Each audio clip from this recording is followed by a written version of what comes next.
You don't respect anybody's humanity except for your own.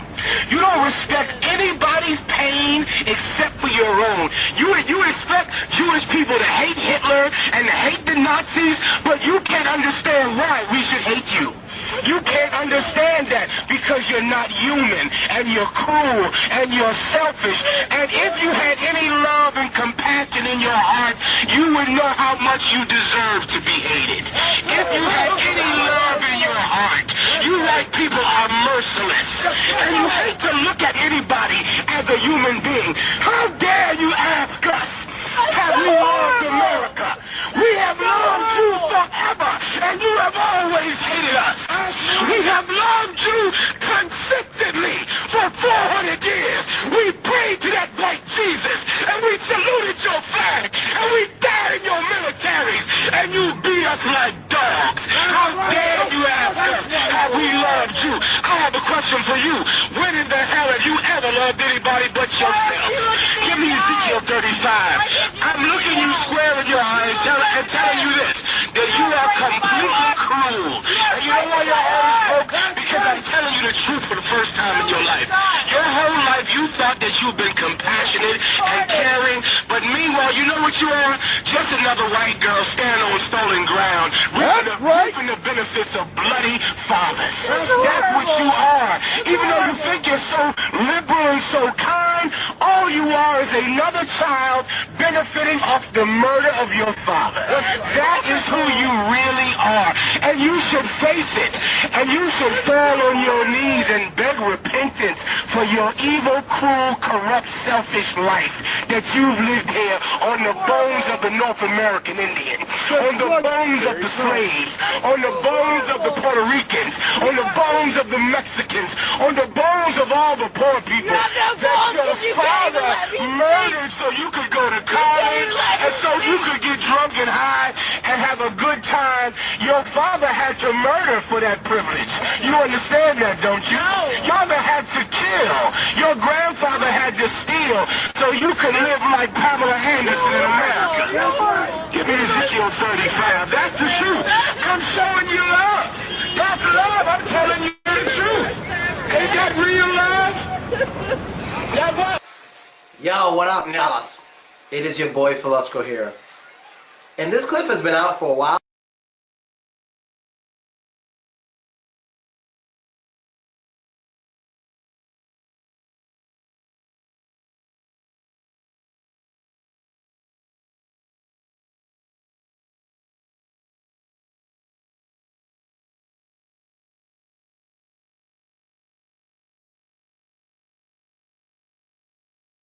Because in most instances, if you see a bunch of black men, you don't get that thought process that they would actually be kind to you.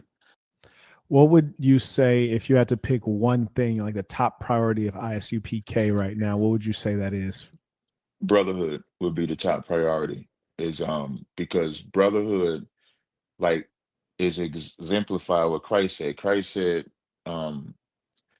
to love the Lord with all thy might, soul, and strength, love thy brother as thyself. On these two hang all the law. I remember we was at this hotel, and like the people that's surrounding us, when we would see them, we was like, you know, how you doing? Good day.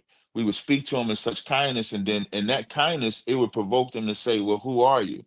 Right. Because in most instances, if you see a bunch of black men, you don't get that thought process that they would actually be kind to you. So we believe that brotherhood would actually fix our people, would change our condition. Because in most instances, if you see a bunch of black men, you don't get that thought process that they would actually be kind to you. What would you say if you had to pick one thing, like the top priority of ISUPK right now? What would you say that is? Brotherhood would be the top priority, is because brotherhood, like, is exemplified what Christ said. Christ said, to love the Lord with all thy might.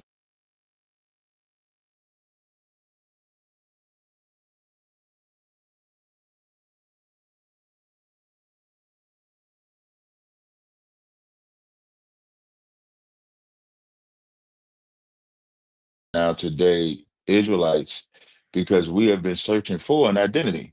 And I think that's the one thing that we in America suffer. We suffer an identity crisis. So as we would read that Bible and then we start seeing that the identifying markers of who the children of Israel are. Every month, this Airbnb pays me in semi-passive income. Now, here's the thing. I don't own it and I don't pay any rent. It doesn't even matter where you live, even if you're in a boring little town where almost no one travels to. And if you think I'm in here every single day, changing sheets, cleaning up after people, and messaging people on the app all day long, think again. So the question is this: how did I do it? Through a new method called Airbnb co-listing in conjunction with Zillow. Let me show you how it works. Step number 1, go to Zillow.com and type in your city. Step number 2, click on a property that's for rent. This property has been sitting on Zillow for the last 42. Doesn't match who we were taught. And we start seeing that as our identity. It's not just being an Israelite saying you're a Jew, I'm a black Jew. That's not enough. It's like you get the morality that comes with it. You get the code of ethics that come with it. You get a change of way of life. So now when we go teach and we say we got to live this way, it ain't something that Tazaryak, made up. We could say, well, God said you got to keep his commandments. Christ said you got to keep his commandments. So Tazaryak, I will chime in every now and then, mostly just to get clarification. So one, I see you're a lot more polished than the brothers who have called in. So I appreciate that. a little more polished and clear. No problem. I see you got the ISUPK shirt on, and I've definitely seen that acronym before. Yeah, that's my organization. On YouTube. School us a little bit on that. ISUPK stands for Israelite School of Universal Practical Knowledge. It was established in 1969.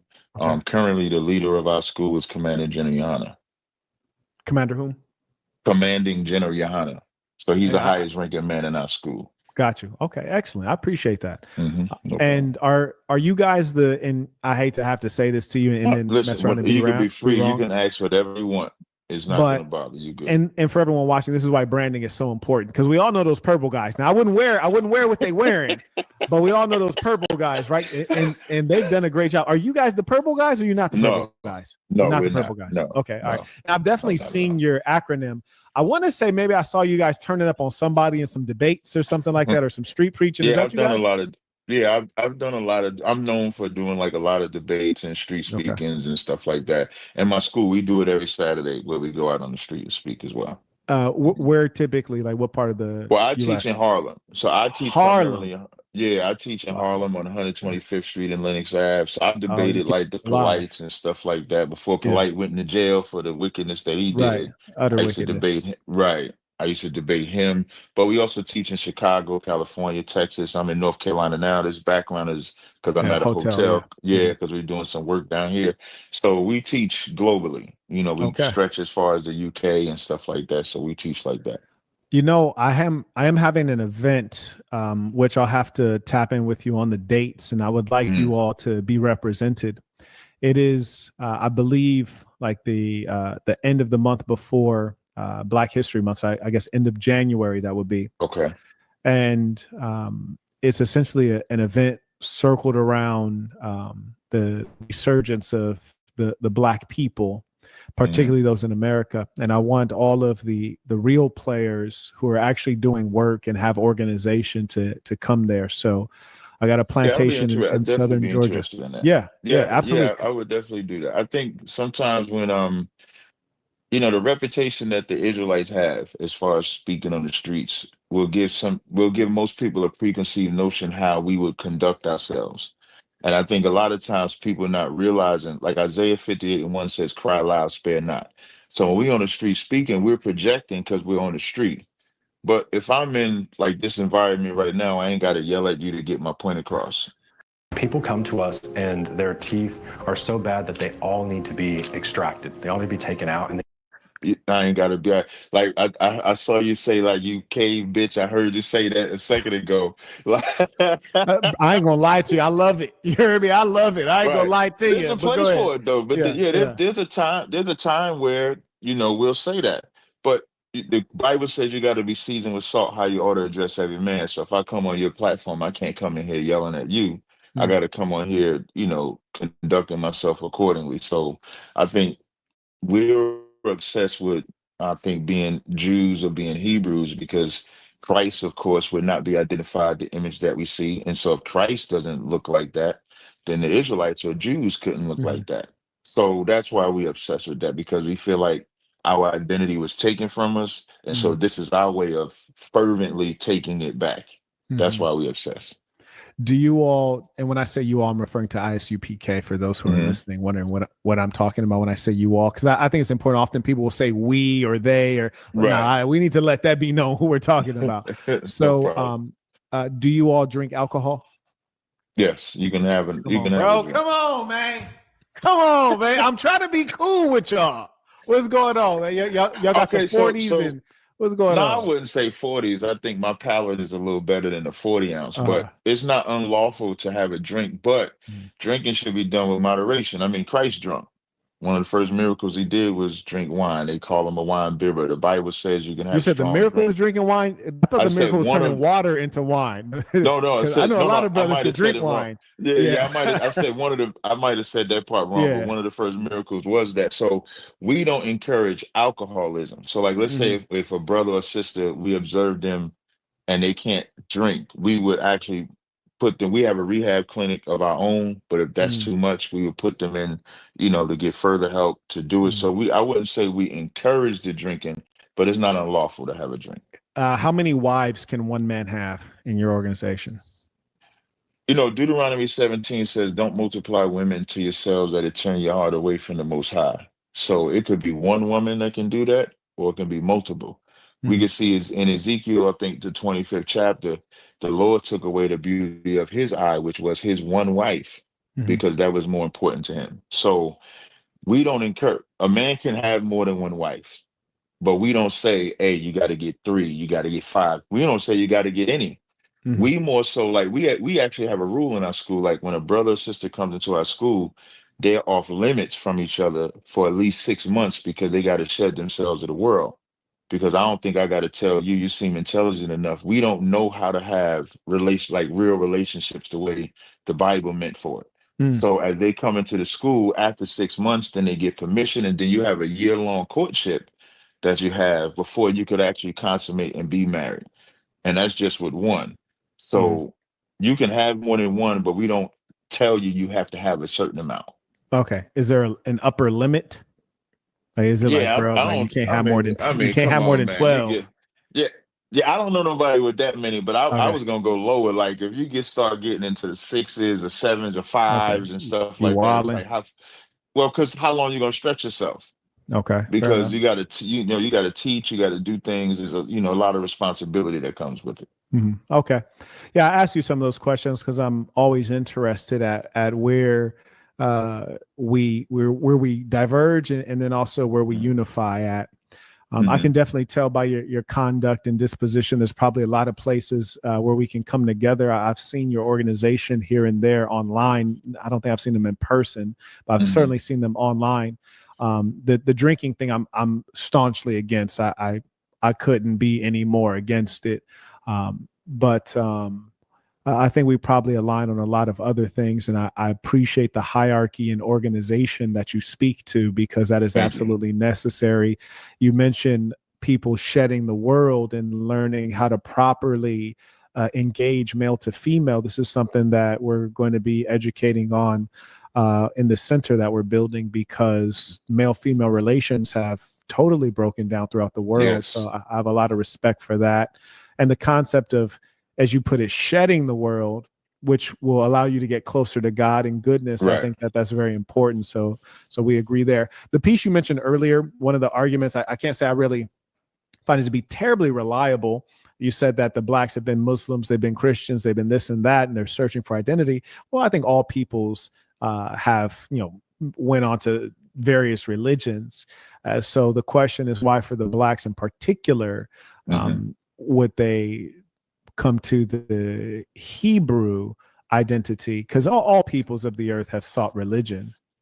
Well, I think it's slightly different for Black people in this regard, because Black people, when we were brought over here in slavery, our identity was taken away from us. So we don't have a culture to fall back on. Like if an Irish person decided to be Muslim, they still know they're Irish. If an Italian decides to be atheist, they still know they're atheist.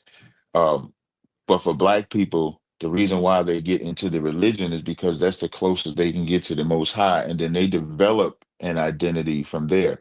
If you ask 10 black people who they are, you're going to get 10 different answers.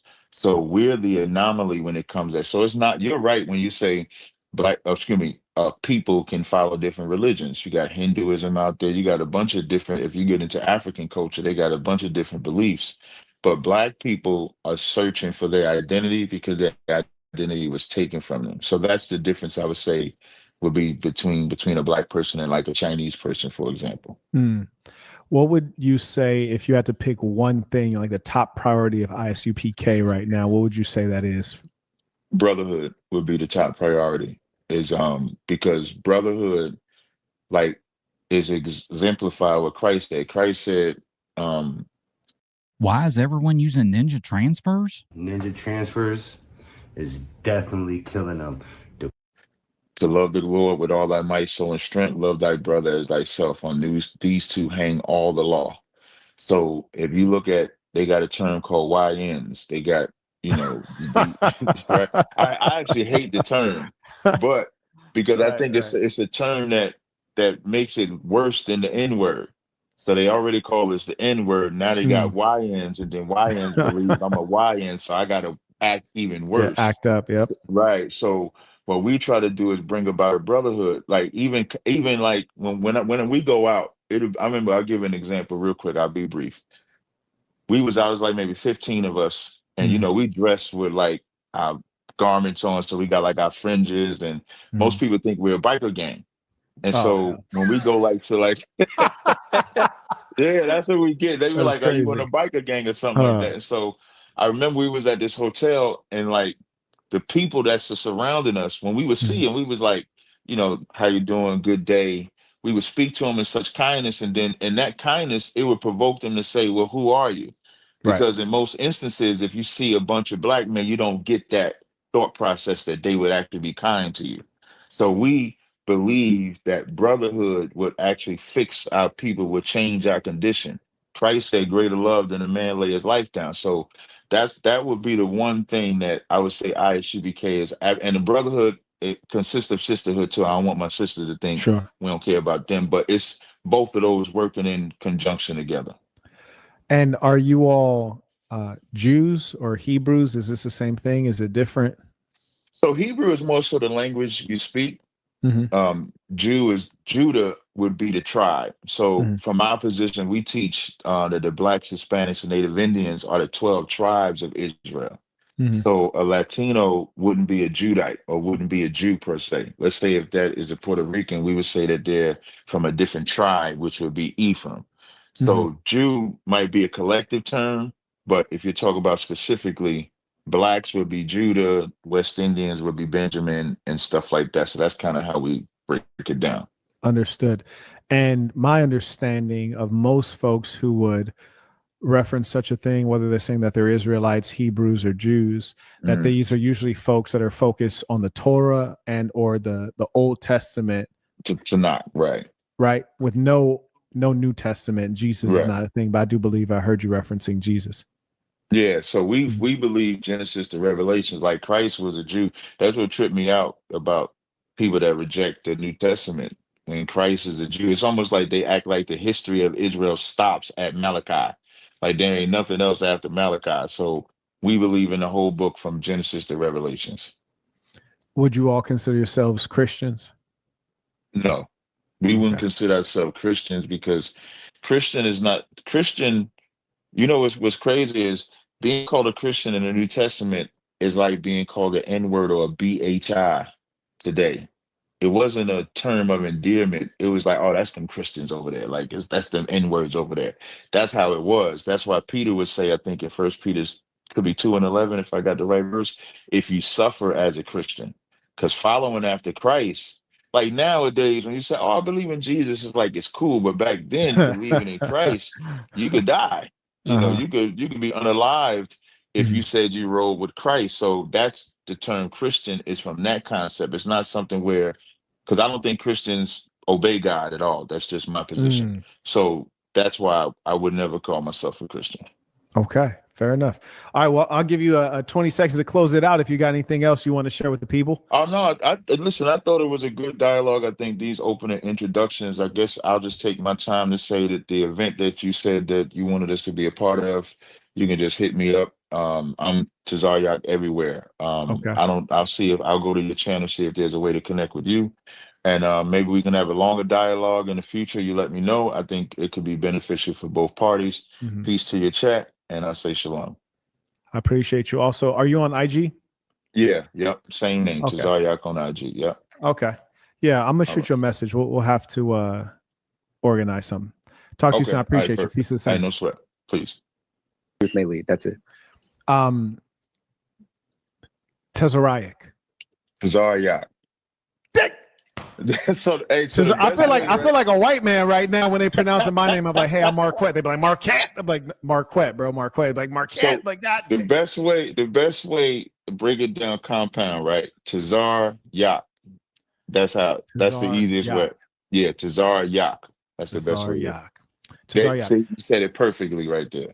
Welcome back. I appreciate Thank you. having you. And I like where we're at because you both seem reasonable.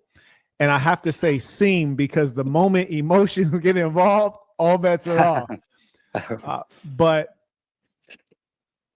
you're going by Tristan? Tristan, that's my name. Yes, sir. Okay, fantastic.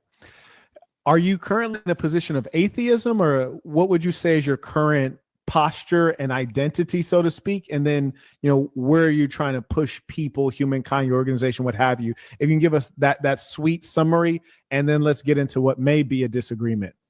Sure. I'm an agnostic. You could label me as an anti-theist. I do believe that there is a possibility of a God or a mind out there or a simulation, whatever. I am a skeptic. And I do hold to the critical scholars who have criticized religious orthodoxies. That would be all of the Abrahamic religions. That would be religion in general. I personally believe that in the 21st century, we can be done away with religion.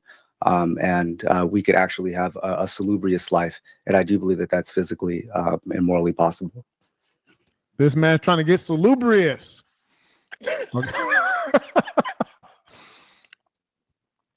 Cap, what you got for us? He's saying that your religion is not necessary. Man has moved beyond that. What are your... So I made sure to look up Gnostic because I've had people butcher the definition, so I just wanted to make it sure that I had it correct. And it makes the claim, it says, and you tell me if this is correct before I respond. A person who believes that nothing is known or can be known of the existence or nature of God or anything beyond material phenomena, a person who claims neither faith nor disbelief in God. Would that be accurate or inaccurate? There are different versions of it. I could fit into the agnostic group that we don't know who this God or gods is, but I do believe that it's not Yahweh and that the God of the Bible is just simply a tribal deity within mythological literature. And that would include both the Old and the New Testament, including Christ. Can I slide in a question on that one? Are Sure. you also suggesting that the nature of God is unknown, meaning that God could be wicked or could be Sure. of goodness? Sure, you could see deism. Deism is also one that we just don't know. But this God is so far out there that morals and ethics are just simply not relative to this deity. I don't know if I would disagree so much with you calling, I wouldn't say Yahweh, so I'll just say the Most High. Like the Most High, a tribal God, because if you're going with the Old Testament, he never claimed to be the God of every nation. He just claimed to be the God of Israel that ruled Correct. the earth. Like he was the God, he's the Most High God, but he only dealt directly with Israel. So I don't know if I would disagree with you saying he's a tribal God in that sense. But I've heard you mention about living a life. How would we live that life under the Gnostic way? And before you respond, the reason why I asked that question Can is I hop because- in? I don't Yeah. want to throw anyone off track, but I want to hop in for a clarification. And Tristan, let me know if I'm accurate in this.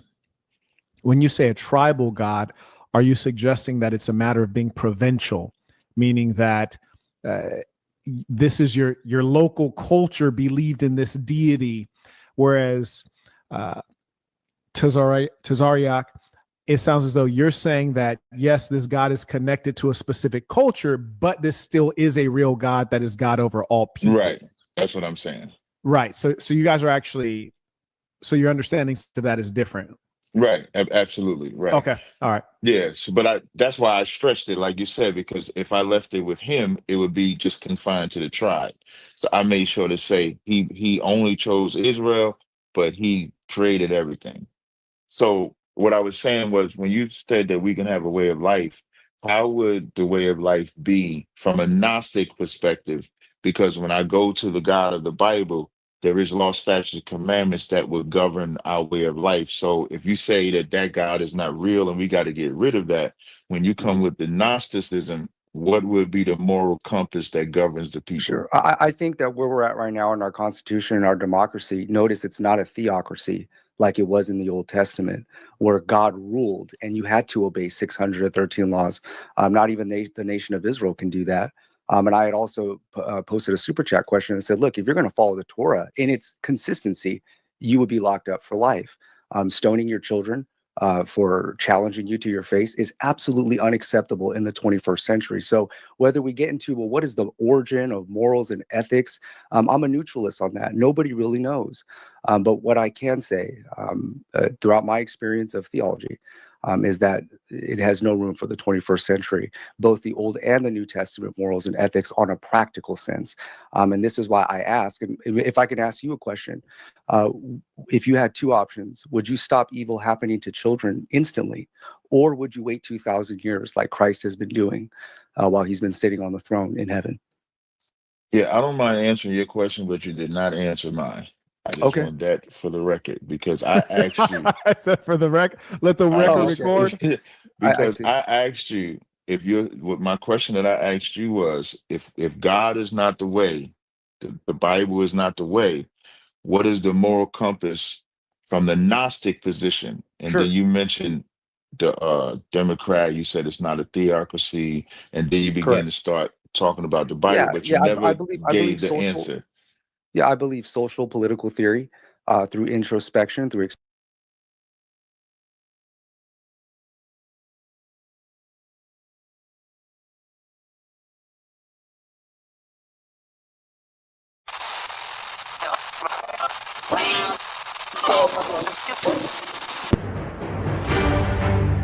He's the man that came up with the term African American. Right. We from now on, we call African American. But now somebody run up on you and say, we should leave this place. You turn to them and say, where we gonna go?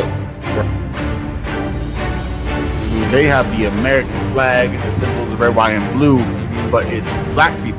Right. So it's not they're not repping who they are. Right. They're repping the country that they serve.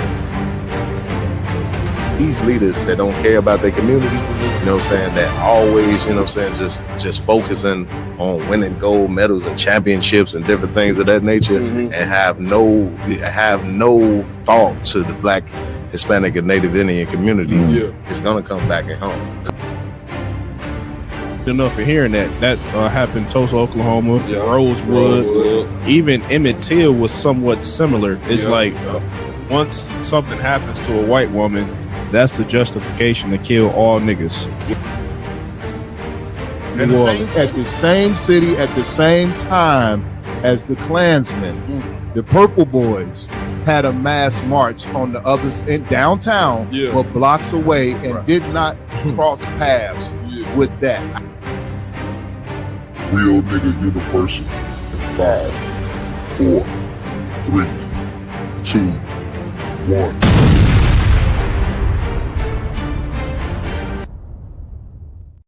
Hey, give it up, give it up, give it up. Brother got me them black shades just in time. You understand? I was feeling naked. Hey, Shalom Israel. Y'all know how we do it. Round Table Truth, man. About to get it in every Friday night, 8 p.m. Central. That's how we like to do it. You know what I'm saying? A little bit after 8, my yard. Even though we got it slide 8 p.m. These niggas can't get nowhere on time. Hey, Kev, we on HPT. HBT? Hebrew people time. Hebrew people. Man, y'all know how we do it. I'm Captain Marquardt. I'm at the helm. Tonight, as normal, before we get into the show, like always, man, we want to give it up to the Most High. That's you right. Understand? the God of blacks, Hispanics, and Native American Indians. Ramawan, you might as well donate these glasses to the cause. You know what I'm saying? Get a brother a hand. Yeah. Nice and black. Also, too, we want to give it up to our King, Yahweh Shah Mashiach, whom the world ignorantly calls Jesus Christ. I'm right. And of course, we got to give it up to the man with the plan, none other than Commanding General Yohana. That's right. Commander General Yohana and a ton of the school right now, they are out in North Carolina at the, what's the name of the cookout the brothers called? They called it the Colt Classic. The Colt Classic cookout out there in North Carolina. Big shout out to all them brothers and sisters out there getting it in. Mm-hmm. Wish we could have been there, you know what I mean? But we could not make it, you know what I'm saying? Lord allow, we be able to make it next year. You know what I'm saying? It's a big up to them brothers and sisters. I'm right. All right. Like always, I got to give it up to my hosts. They rock it out with me every week. To my right, we got Officer Lamakiala in the building. And to my left, doing what he do every week, we got Officer Yaradan in the building. To my far right, head of security up here in Chicago, we got Officer Iowa Lum. Like we like to call him IG. If you ever hear IG, we ain't talking about a robot. We talking about a brother. Right.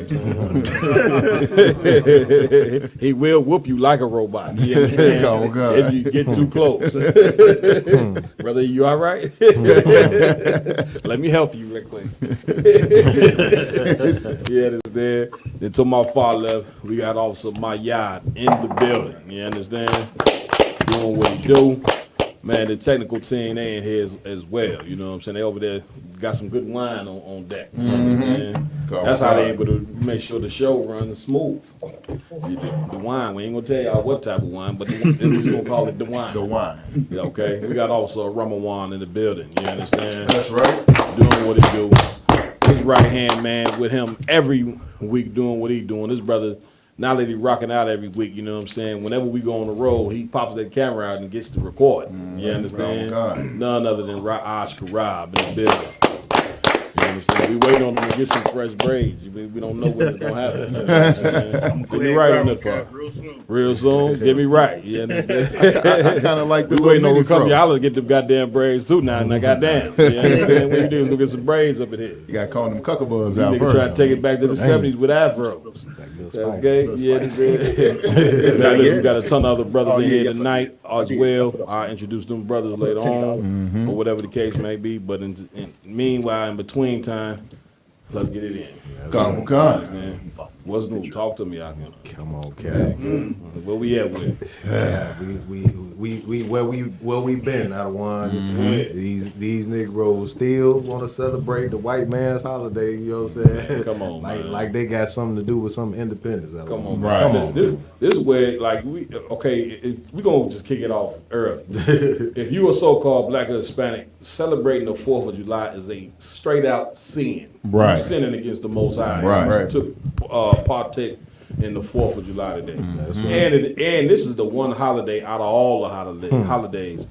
Get me right on this, Zaki. You know what I'm saying? It's probably the most dishonorable of them all. Okay, because here you are in 2025. You a slave now. Right. You understand? Right. And how you celebrating free and you in captivity? Come. You understand? We know you in captivity because anytime our oppressor, you know what I'm saying, does something to us, we don't have a military structure to defend ourselves against what white people do to us every day. Right. This is how you know you instill in slavery. Right. So-called Hispanics, they being deported. What Hispanic military then stood up to the U.S. and said, we're not going to allow this to happen? There is none. Right. You see what I'm saying? Right. So you still in captivity right now. Right. You get my point? So go ahead.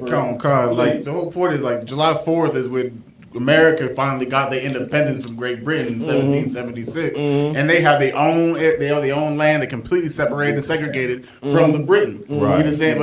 From the British. But hardly 2 weeks ago, we celebrated Juneteenth as black people saying, "Oh, we free, we're liberated on Juneteenth, but we're still in the same land that we were captivity in." So obviously, the independence isn't the same. Listen, I'm coming to you.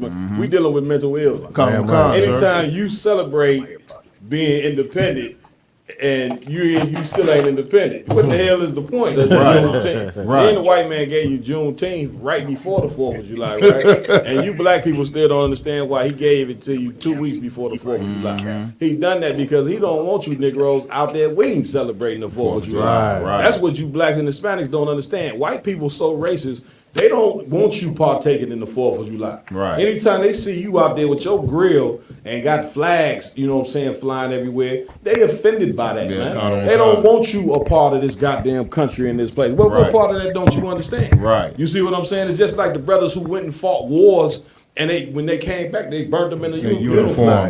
Me and IG was talking the other day about the cat. They gouged his damn eyes out his head. Yeah, you see what I'm saying? Because he came back from World War II with a uniform on. You know how the white people rewarded him? Took both his eyes and gauged them out his head. The brother was blind for the rest of his life. Like, you not a part of this place, man. Right. You understand? And you cannot get that out your head. But we're gonna help you get it out your head tonight. That's right. Hey, and to sir, if I could, sir, like I was telling about to expound on both of y'all points out of one. Today, 4th of July, we got blacks, we got Hispanic brothers and sisters and Native Americans celebrating the 4th of July. Yeah. When Donald Trump is deporting Hispanic people by the tune of 100, 200,000 a day. It should have been no Hispanics out there at all, Cap. Go ahead, then we got Native Americans celebrating the 4th of July when they stuck on the reservation, survivors of one of the worst genocides the world has ever seen. That's it. And in 1776, go ahead, when America gained its independence, that's it.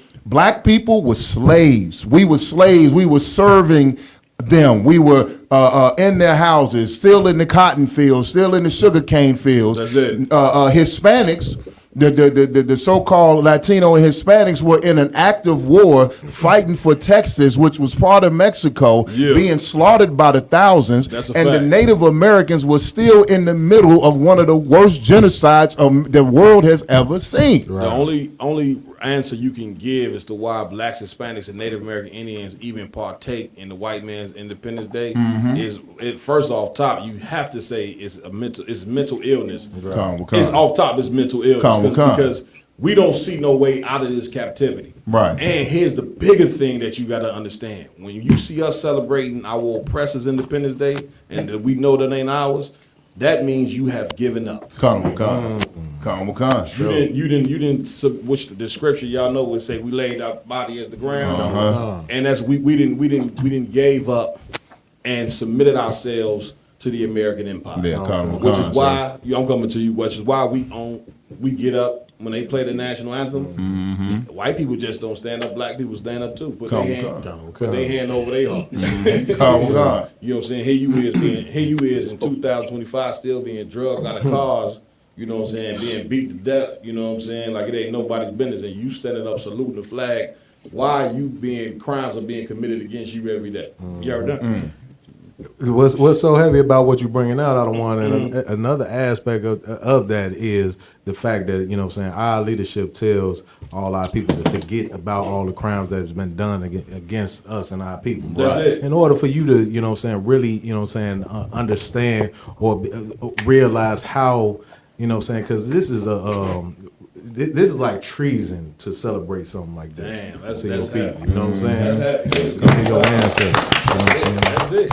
Yeah, listen, you know, the white people, they got a cat that sold them out called Benedict Arnold. And they tell you to this day he's a traitor. You get my point? But we a race of people that have accepted our traitors. Not only have we accept traitors, we take traitors and put them at the pedestal as these are going to be the cats that lead us. Right. And you black people, man, let me tell you something. Your leadership is ultra ridiculous, man. Starting from the civil rights leaders, Martin Luther King, all the way into now. Right. And what you don't understand is the Most High said leaders like this are evil men. Christ's number one enemy was the religious leaders of black people. They were considered evil men because they submitted to the Roman Empire. Right. Your Christian leaders and politicians and all these entertainers, man, they didn't submit themselves to white supremacy. These cats get a ton of money from white people and won't even come back and try to help organize their community. You know what I'm saying? Because the white man flat out tell them, you can't do that. Right. You understand? That's why the cat wrote the book, $40 Million Slave. Right. Here you got $50 million, $100 million in your bank account, and you still a goddamn slave. And we out there, you know what I'm saying, going to celebrate white people's Independence Day is totally insane. Damn you know right. What I'm saying? Brother, I believe he got a story on it right now. We're gonna go into it. Come. Please. This is Cornell University. July 4th and early Black Americans. It's complicated. On July 15th, 1776, the signing of the Declaration of Independence was front page news in the New York and Weekly Mercury.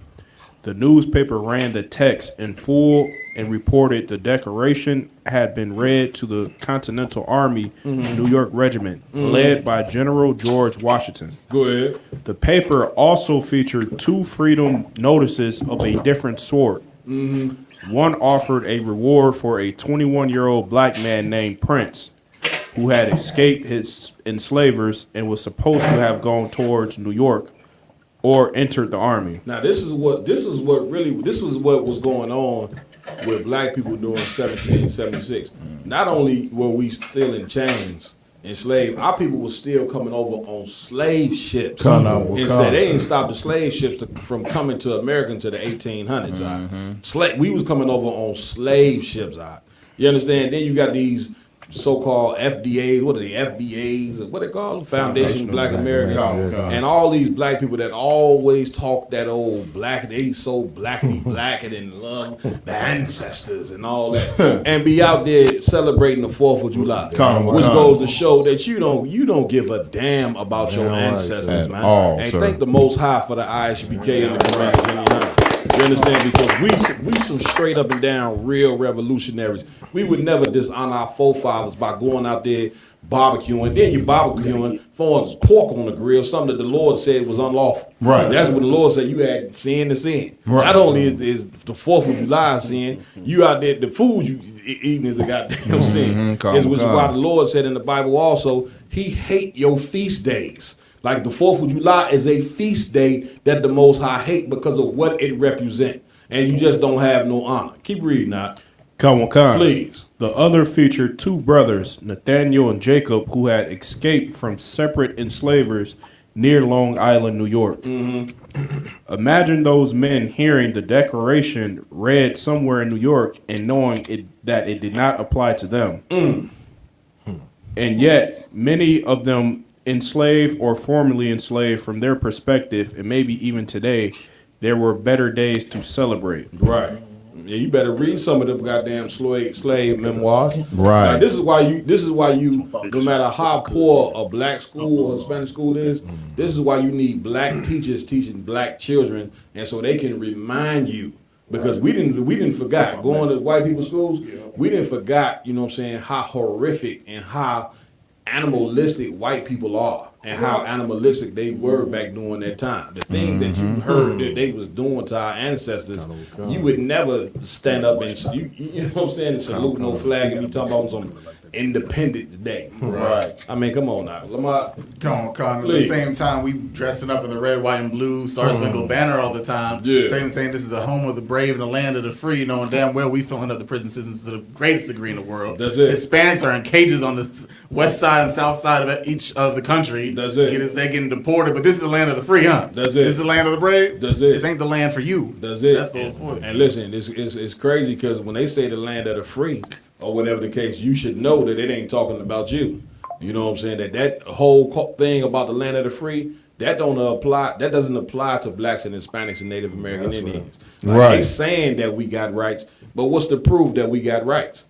You understand? When you turn on the news, you know what I'm saying, every day, you see what is being allowed. The cops can basically at this point just kill black people and go home, you know what I'm saying, and have a dinner with their wife and their kids like ain't nothing happened. Right. You see what I'm saying? But we sitting here, you know what I'm saying, trying to assimilate ourselves to a country that hate us. No more of that, you know what I'm saying? And the reason why there ain't gonna be no more of that is because you got brothers stepping up saying it ain't gonna be no more of that. And we ain't standing saluting no flag, and we ain't going out there, you know what I'm saying, being drugged into no damn barbecue, you know what I'm saying, on the 4th of July. You gotta have men that step up to the plate and bring out the truth. And so for so long, get me right on this, because black men's voices have been silenced for so long. We try to open our mouth, As soon as you try to open your mouth, say something, you under attack. You know what I'm saying? Namely, look, by your own people. You know what I'm saying? Or your woman. You been so beat down to hear your damn woman. Her mouth been at the top of the forefront,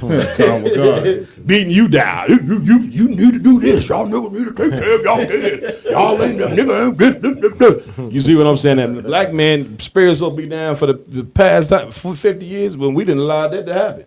But then you know what I'm saying? The ISUBK rose up. You know what I'm saying? And then Commander Jenny Honda came up strong. And listen, Jenny Honda is specialized in know how to check that black woman's mouth, doesn't he? He didn't taught every other brother to not back down from a woman's mouth, and that's where it starts at right there. You get your woman back in order, put her back in her place. You understand? Now we moving in the right direction. You get my point? Come on, some more. Go ahead, cause I won.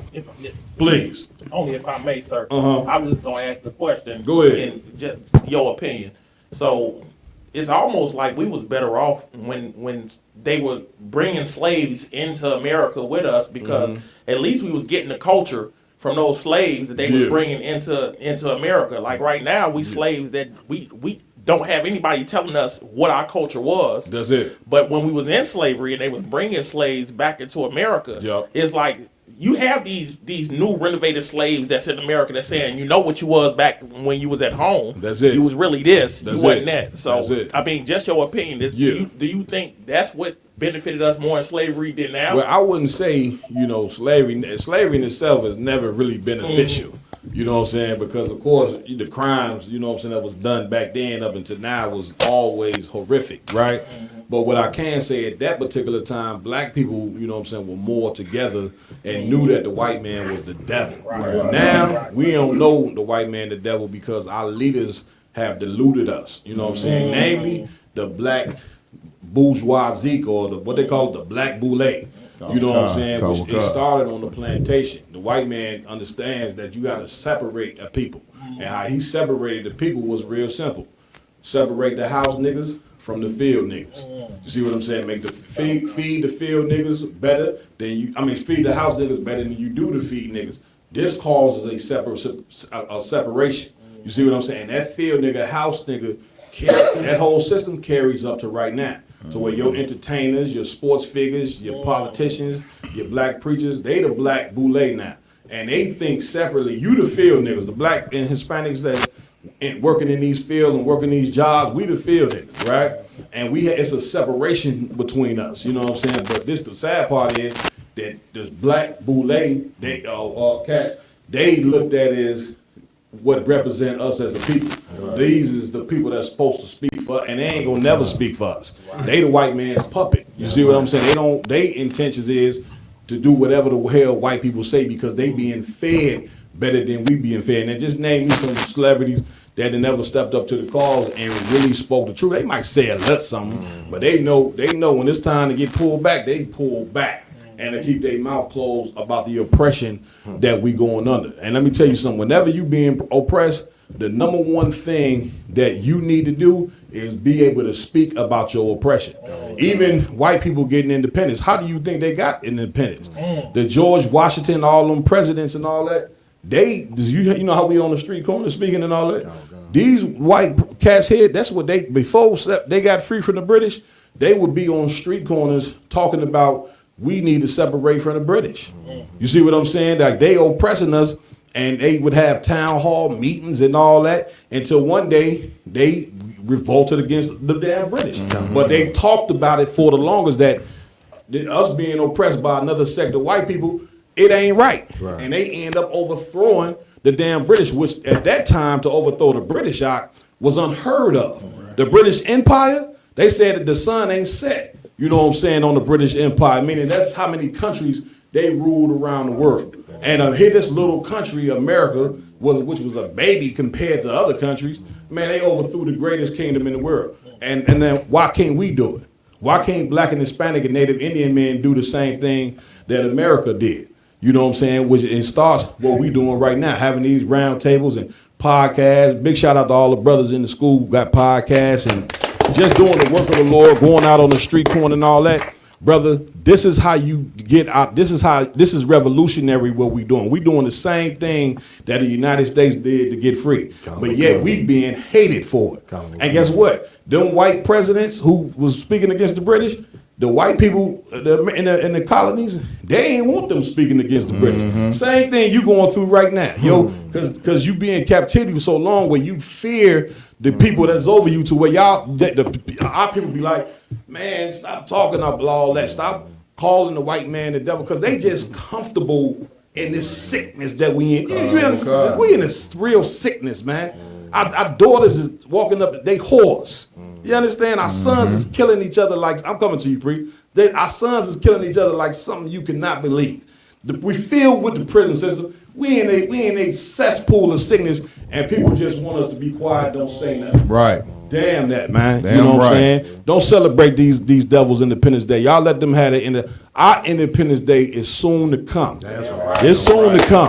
It's, listen, as a matter of fact, it's going to be the greatest Independence Day that you ever seen. Ever. You understand? Because it's going to be filled with chariots in the sky and a nigga named Jesus Christ leading the charge. That's going to be a real Independence Day. Right, sir. Damn right. Hey, what's so heavy about what you're saying, Adawan? I just seen an interview with Shannon Sharp. It was a clip of the interview with Shannon Sharp and TK Clerk. Now we played on our show. I mean, a couple weeks back. TK, you know what I'm saying? He an older cat, and he's telling everybody that, you know what I'm saying, when you get some, you should just go on the corner and just be quiet. You know what I'm saying? Enjoy whatever. So he's on Shannon Sharp show, and just like you saying, you know what I'm saying, he's saying that, you know what I'm saying. Kazawan, can you turn on that other AC over there? If you have an opportunity to get some money up in here, you just take your money and just go and be quiet. That's He's it. talking about Jay-Z and Dame Dash situation. That's you know it. What I'm saying? He's like, Dame Dash got a big mouth. You know what I'm saying? That's it. That's what, you know what I'm saying, this society is doing to him, is humbling Dame Dash. That's it. And so they gonna use him as a poster child of somebody. You keep on running your mouth. Kanye, you run your mouth. You this one, you run your mouth. This what you're gonna get. You're gonna get all these trinkets snatched away from you because you're gonna open up your mouth. Now if you shut your mouth, then we might let you continue to make your money. That's a big fact. So I'm not a big sports fanatic. But one thing I did notice, Colin Kaepernick took a knee and didn't get no support. Get Colin Kaepernick a hand. You understand? We ain't saying by no stretch of the imagination that Colin Kaepernick, you know what I'm saying, is in the truth. But at least he did have the galls, you know what I'm saying, to take a knee and not salute the flag. And of course, nobody supported him. You know what I'm saying? They tried to for a second. Few cats did. But you see what happened the next season. They told him, if anybody take a knee, you getting kicked out the league. Yeah, they like, sir, yes, sir. Right. Listen, once you get to listen, once the white man get to talking about taking that money from you, any revolutionary in you, you know what I'm saying, is gone. You see what I'm saying? Which is why this is how you know revolutions start from the ground up. That's start with the poor people, because we ain't got no money, no fuck with you. Right, what you gonna take? So, you know what I'm saying? Us, you know what I'm saying? Speaking the truth, what you gonna take from them? But what happened with them, you know, being told that if you take a knee, you ain't playing no more. That just goes to show you, even your rich aren't free. That's it. That's it. They straight up slave. Look at some more of the story. If I could, real quick, Cap, before we hit on with the story, I want to give a big shout out to Antisocial 214 Texas for the super chat. You know what I'm saying?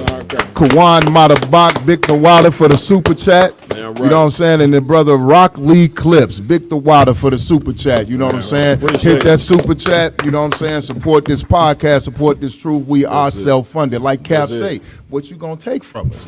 We down here in the trenches with you. That's it. You know what I'm saying? Listen, and I wouldn't have it no other way. Damn right. You know what I'm saying? Somebody came to me tomorrow and say, would you want to be a part of the black boule and the black bougie? No. Negative. Let me be down here with my niggas. We're going to build this from the ground up. We're going to get this thing out the mud, and we're going to do one thing that the American culture and American society has failed to do, and that's fix black and brown people. Damn right. They can't say that job is left for men who follow Christ. Let me tell you something. The real Jesus Christ was a bad dude. That's right. You know what I'm saying? He told us listen, man, y'all occupy this until I return. You know Right. what I'm saying? What is it that he wants us to occupy? This truth. Damn You right. see what I'm saying? Brother, we occupying in our UBK. That's right. It ain't nothing that nobody can do to stop this truth. That's But right. Go ahead. I'll go on all that. Let me let this brother read this thing here. Come on, Y'all come. get me to talking. You should be able to shut me up. Go ahead, man. Black communities in the 1700s and 1800s used national holidays like the 4th of July as an opportunity to demonstrate their citizenship, patriotism, and civic organizations to show they were fully part of the fabric of the United States. And that same sentiment has been going on for a while. Kind to of. where we felt our duty to always show white people in America that we citizens too. We want to be part. And listen, I get it and I understand it. You know what I'm saying? We've been here. We helped build the country. Right. I totally get it and understand it.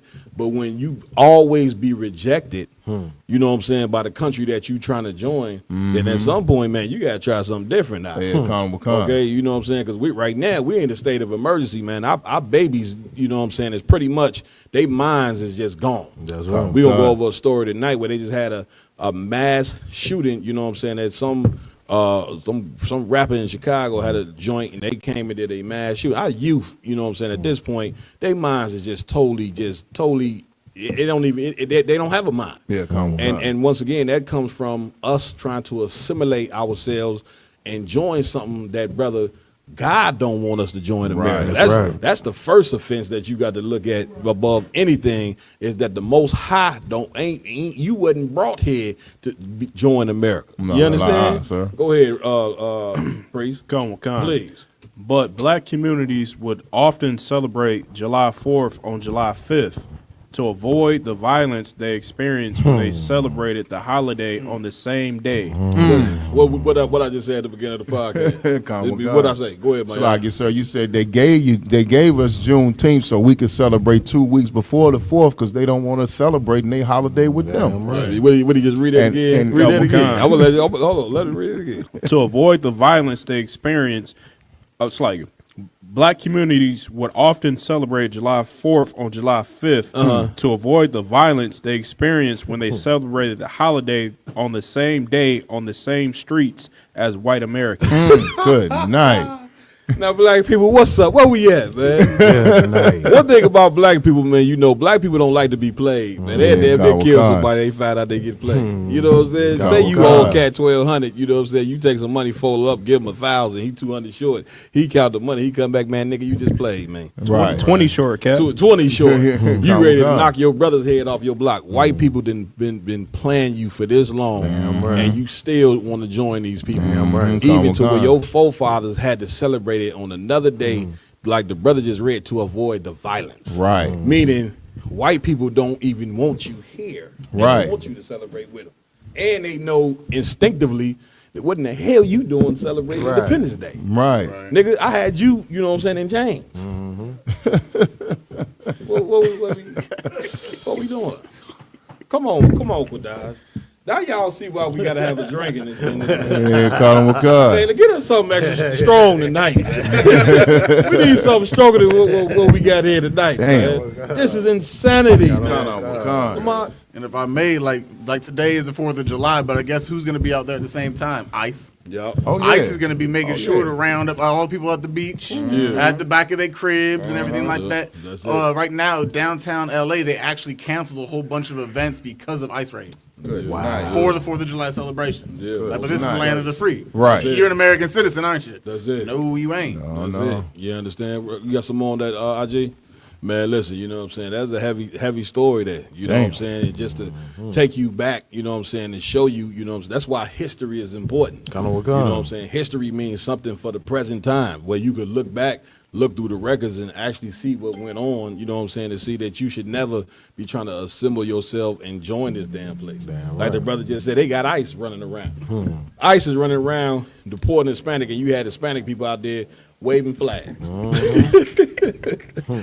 understand? Like we in the jail. We got another story, you know what I'm saying, about a popular cat, internet cat on the internet named 4 Extra, you know what I'm saying, that we gonna pull. Let's go over that right now. You know what I'm saying as well. This cat here be on the I don't know if y'all ever heard of him. His name is 4 Extra. He be on the, what's the name of the podcast? No Jumper Podcast. You know what I'm saying? And we're gonna play that. Please. Ain't no sweat. Get down. Like with this whole even Independence Day thing or whatever the case may be. Go ahead. Like I always because I love animals, so I always look back into like the zoo type thing or whatever, and seeing how they got the animals in the zoo captive. Yeah. You know what I'm saying? And see how they react to the white man with them in captivity. Yeah. And I look and I sit here and look and I say, damn, we act exactly the same way in captivity as that polar bear act. Yeah. The same way that the lion act. That's we it. act exactly the same. They come out there, we know we strong, we know we tough, we know we the best. But when they come bring us our food, they master. That's it. Just sit there and look. Right. How is it that a white man is able to take the lion now, a fierce lion, you know what I'm saying, that normally would rip you in shreds? How is he able to put the fierce lion in the circus and had a lion, you know what I'm saying, chasing balls, you know what I'm saying? And this white, stringly man, he could get ate by a lion at any point in time, but it's the mind control. You know what I'm saying? Because the lion was raised up in captivity, he believed that this cat who got these balls in his cage is stronger than him. He don't know that he a lion. Right. Until sometime it shows you a few videos where the lion remember he a lion and attacked this man in the circus. You see what I'm saying? And it's heavy you bring that out because black people, because we been raised in captivity, and Hispanics, we don't know we the 12 tribes. We don't know we the chosen people. We don't know that we have a direct power to God, the Most High. You know what I'm saying? The name Israel means he is a prince of the power. That's what it means. And when we wake up to who we really are, we're going to take over the earth. We meant to run the earth. How you know we run the earth? Because we love the people. There's nobody more compassionate than blacks and Hispanics. That's right. How do we know? The people who enslaved us, we celebrating their Independence Day. We ready to, you know what I'm saying, be loving and kind to a people who've been so cruel to us. When white people, they incapable of being this kind to anybody. All they know, you know what I'm saying, is to kill, which is why they can't be in charge of the earth, and which is why the Most High is finna get ready to remove them out of their power seat. You can't see the fall of America is happening every day. You understand? They finna go to war in 4 or 5 different parts of the world. That's how empire, the average empire only lasts 250 years. Look it up. America's 248 years old. You know what I'm saying? So they ain't got but a short time left in this place any goddamn way. That's right. You know what I'm saying? And so you got that going on. Then financially, the US dollar is tanking every day. In a minute, you're gonna go get a pack of 24 cases of water. They're gonna take you $25 for a pack of water. So you can imagine how much the bread and eggs gonna be, this, that, and other. You're gonna be damn near facing starvation. Then plagues is gonna hit America. God hate America. Y'all sitting there keep talking about God. Why? What reason does God have to love America, being all the things that they done? Are you insane, man? You got to be a mad person to think that God is with this place. He ain't with this place. They built this place off slavery and murder and lies. That's right. And God done had enough with it. Now we in the age where homosexuality is running rampant. You don't even know whether you looking at a man or a woman at this point in time, and you think God is with this sickness, man. You got to be out of your mind. This is the reason why we on the air now, to wake you up and let you know to come back to the Most High. This is why if you watching this here tonight, this is because the Lord wants you to be able to hear what in the hell the prophets of God is saying to you, and so you can get your mind straight. And I mean quick, because you ain't got much time. Go ahead. You understand? Y'all got the video? Hold on 1 second. The brother wants to say something. Kodai, please. Mike. We got to get that microphone stand. Go ahead. So no, Cap, if I could, man, now what you just brought out was super, super heavy, and it just made me think of that scripture, Ecclesiasticus 7:7, that talks about, you know, oppression make a wise man mad, and the gift destroys the heart, right? So, you know, like you would think, like, what would make a people, you know, celebrate somebody else's independence knowing they were slaves? Go ahead, and it's this thing called, it's in Minnesota, but I also know that this thing is in other cities too. Yes, right. It's called the Open Road Fund, right? And they put it out like every year, and this year they conveniently put it out around Juneteenth, and it closes July 21st. Right. And it's a thing to where it says They are the Open Road Fund. It says the Open Road Fund is a community fund gifting $50 million to black folks in Minnesota, North Dakota, and South Dakota to build wealth and create tangible pathways of to liberation, prosperity, and healing on our own terms. To us, building black wealth is a creative and sovereign practice to restoring and affirming the excellence that's always been in us. It is healing from over 5 centuries of labor and livelihood stolen from us on stolen land. It is owing what we produce and much more. Right. So things like that come up. And people like you, I have arguments and conversations with people like, why y'all tripping, man? They giving us, and when you apply for these things, they give it to people who, like if you doing something revolutionary, like trying to fund, getting black people, land or opening up a hospital or a bank or, you ain't getting it. Right.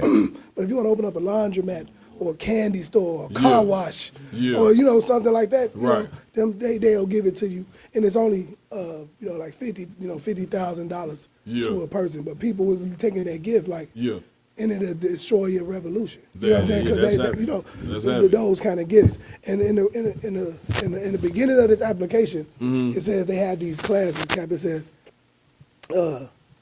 as descendants of African American people who are enslaved, we understand that this application questions and may bring up feelings of uncertainty and discomfort, and about not hold on, let me read that again.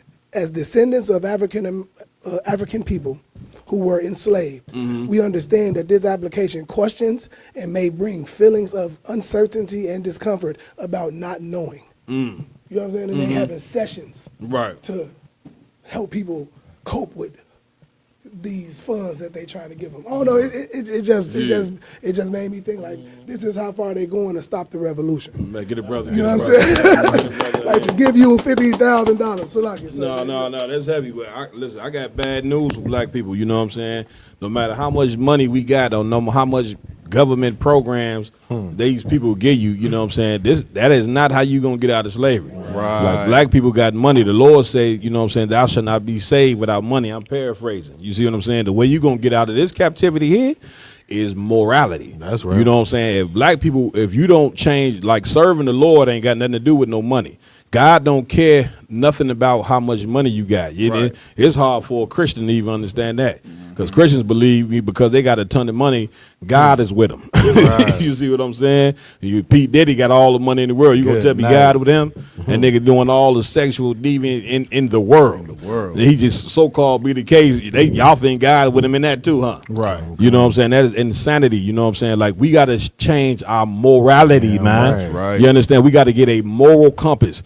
Then the Lord gonna be down with us to get up out of this captivity, not because we got money. You know, what I'm saying? Let's get into this here.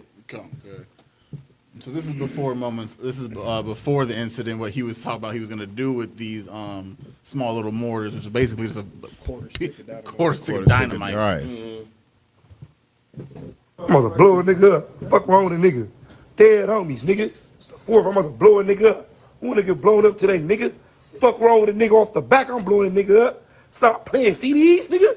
I'm throwing them in your house. I'm throwing them at you, nigga. Vernon Avenue, nigga, off the back. I'm blowing your ass up. I'm blowing somebody up today off the back. Good night. Let's see the picture of the aftermath. Self-fulfilling prophecy. He said he was gonna blow a They nigga said up. he was gonna blow a nigga up. He sure did. This is the pictures of the brother's hand. Look at that. Turned his hand into spaghetti. Look at that. Good night. Fulfilled what he said he was gonna fulfill. Yeah, come. Good night. Wow. Is it posted? Yeah.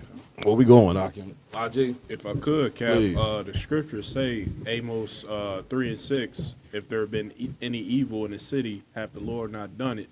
This is judgment from the Most High. That's a fact. It's a manifold judgment.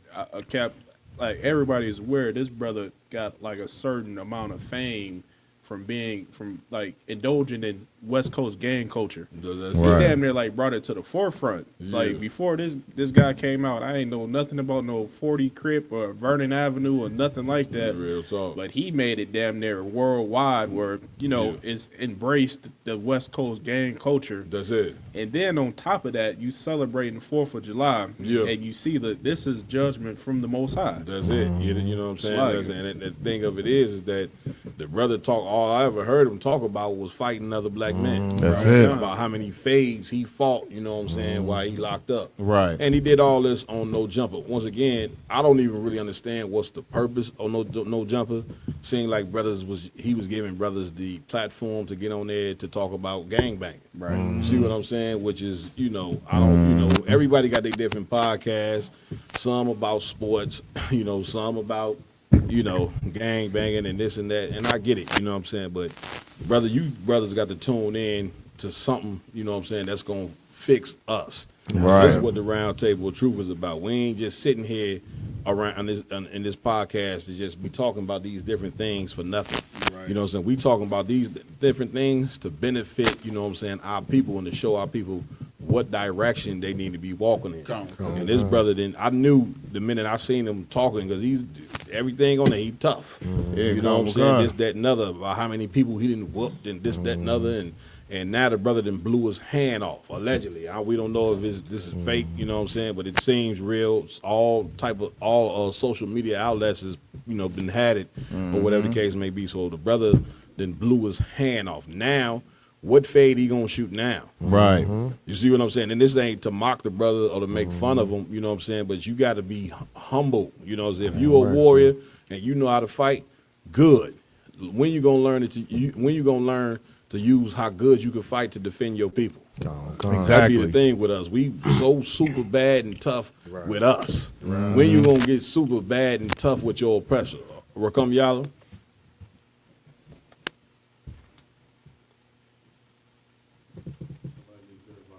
Please. The Bible says, pride go before destruction. Like, this is what happens.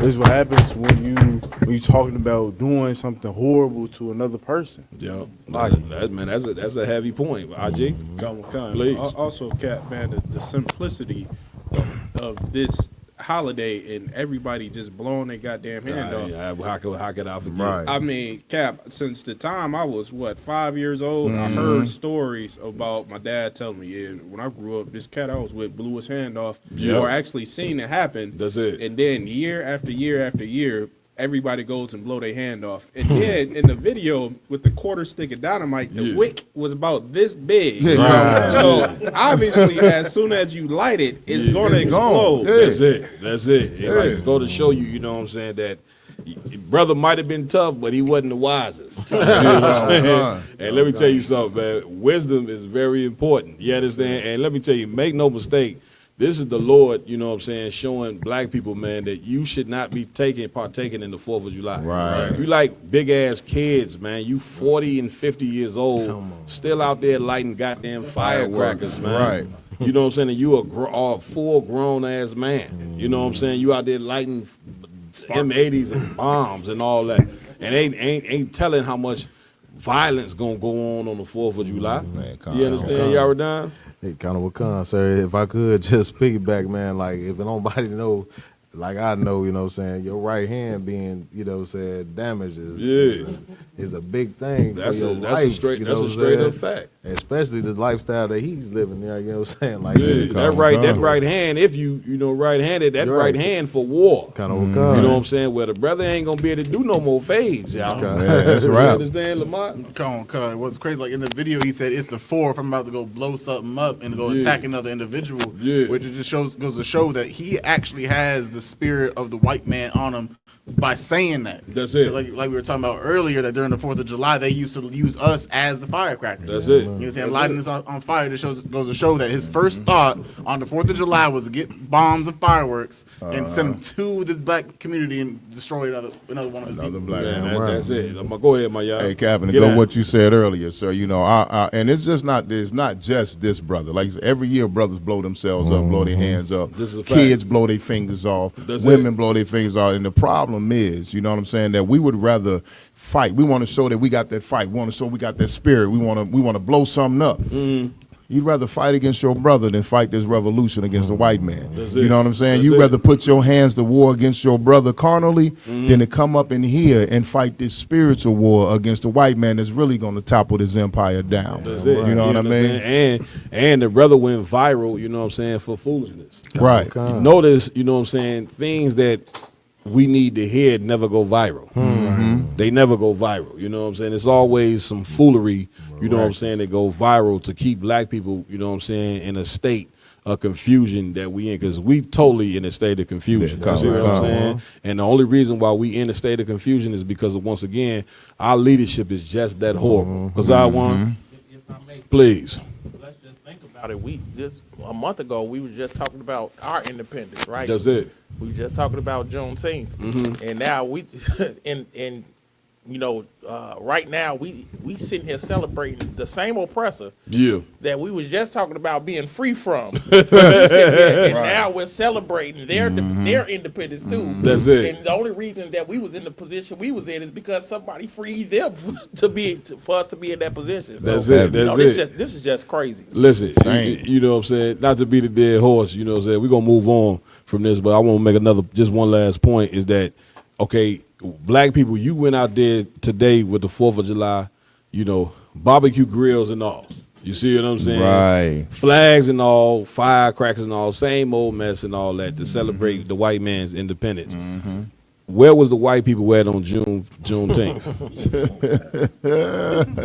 Where they was at? Right. Because I ain't see no white people out there with grills and lighting no fireworks and nothing else. You know what I'm saying? Right about your independence. They just General Muhammad just went over a story. I think yesterday. You know what I'm saying? Where he brought out how white people went to work on Juneteenth, even though they ain't have to. You know what I'm saying? Now, when you even heard of somebody that get a free day off that rather would come into work, like you don't understand how much these people, and I feel sorry, most importantly for our children. Our children don't really know who the white man is, but you older black people, you do. You know what I'm saying? But you didn't got the, you know, the fear in you or the foolishness in you to not pass down the true history about who white people are. And let me tell you something, we're in a dangerous position because let me tell you something, you don't understand how a diabolical white people gonna get the minute their country start to fall. Right. You know what I'm saying? Like that's when the history of America is when the country goes into a state of depression, white people got to take out that frustration on somebody. And when this country, because it's falling now, that's why they trying to put tariffs on every country that they can, because economically these other countries are rising into power, and the white man don't like nobody. America don't want nobody else in power, but they can't stop it. You see what I'm saying? And seeing that this is about to take place, white people gonna take their frustration out on you. In a minute, you ain't gonna be going out there for no 4th of July any goddamn way, because you're gonna be worried about losing your life. And this is where it's gonna be needed to take. It's gonna need to go to, because just like we were talking about early, how black people was more together in slavery, it was because of the how white supremacy was so prominent. You ain't had no choice but to do what? Love thy brother as thyself. And white supremacy is gonna take precedence again, and then you're gonna learn to do what? Love thy brother as thyself, which is what's needed in this day. Damn right. Where we at? What's next? Come on, since we talking about independence and freedom and everything like that on July 4th, knowing damn well, you know, Trump is making sure ICE goes and gets the Hispanic brothers and sisters out there and deports them out the country, whatever the case may be. We have a video of Donald Trump basically insinuating he's about to do that to the so-called blacks in America as well. Let's get it. Mm-hmm. Man, you came with that one next. That was right on point. Nigga do 80 miles per hour, then he came with 100. Okay, do you see his hat? Golf of America. Damn. Mm-hmm. It's muted, Raj. Yeah. No, not the TV, the video itself. Maybe the TV. A little controversial, but I couldn't care less. We have a lot of bad criminals that came into. Y'all listen to this video good. Mm-hmm.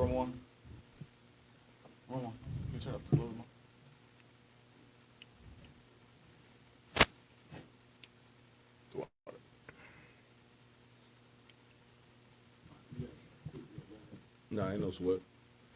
While the lag is going on, we can get some announcements in, Lamar. Come on. Also, make sure to go follow, like, share all the Roundtable of Truth. Social media is out there. You know, we appreciate the support. Y'all doing a fantastic job in making sure that spread the Roundtable of Truth content, merch, Real Nigga University, and everything like that. You know, what I'm saying? We appreciate all the brothers and sisters throwing some bread to the super chat. Those finances right there are gonna go right back to you. All right. To help us have the Midwest Fire Weekend that's coming up.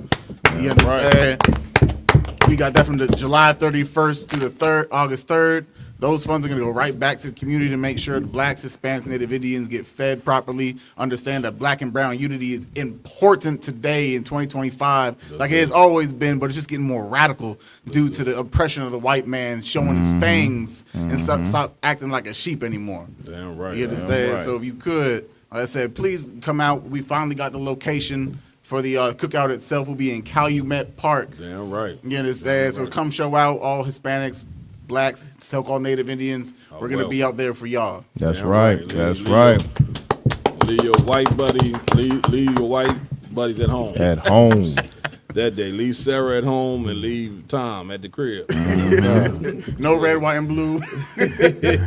Y'all done. None of them are invited to the cookout. Like you can't. Not like, invited. If you not black, Hispanic, and you not invited to the cookout, no matter Not how invited. Rap, dance. Yeah, real talk. Real talk. Hey, you know what? You know what be crazy about white people?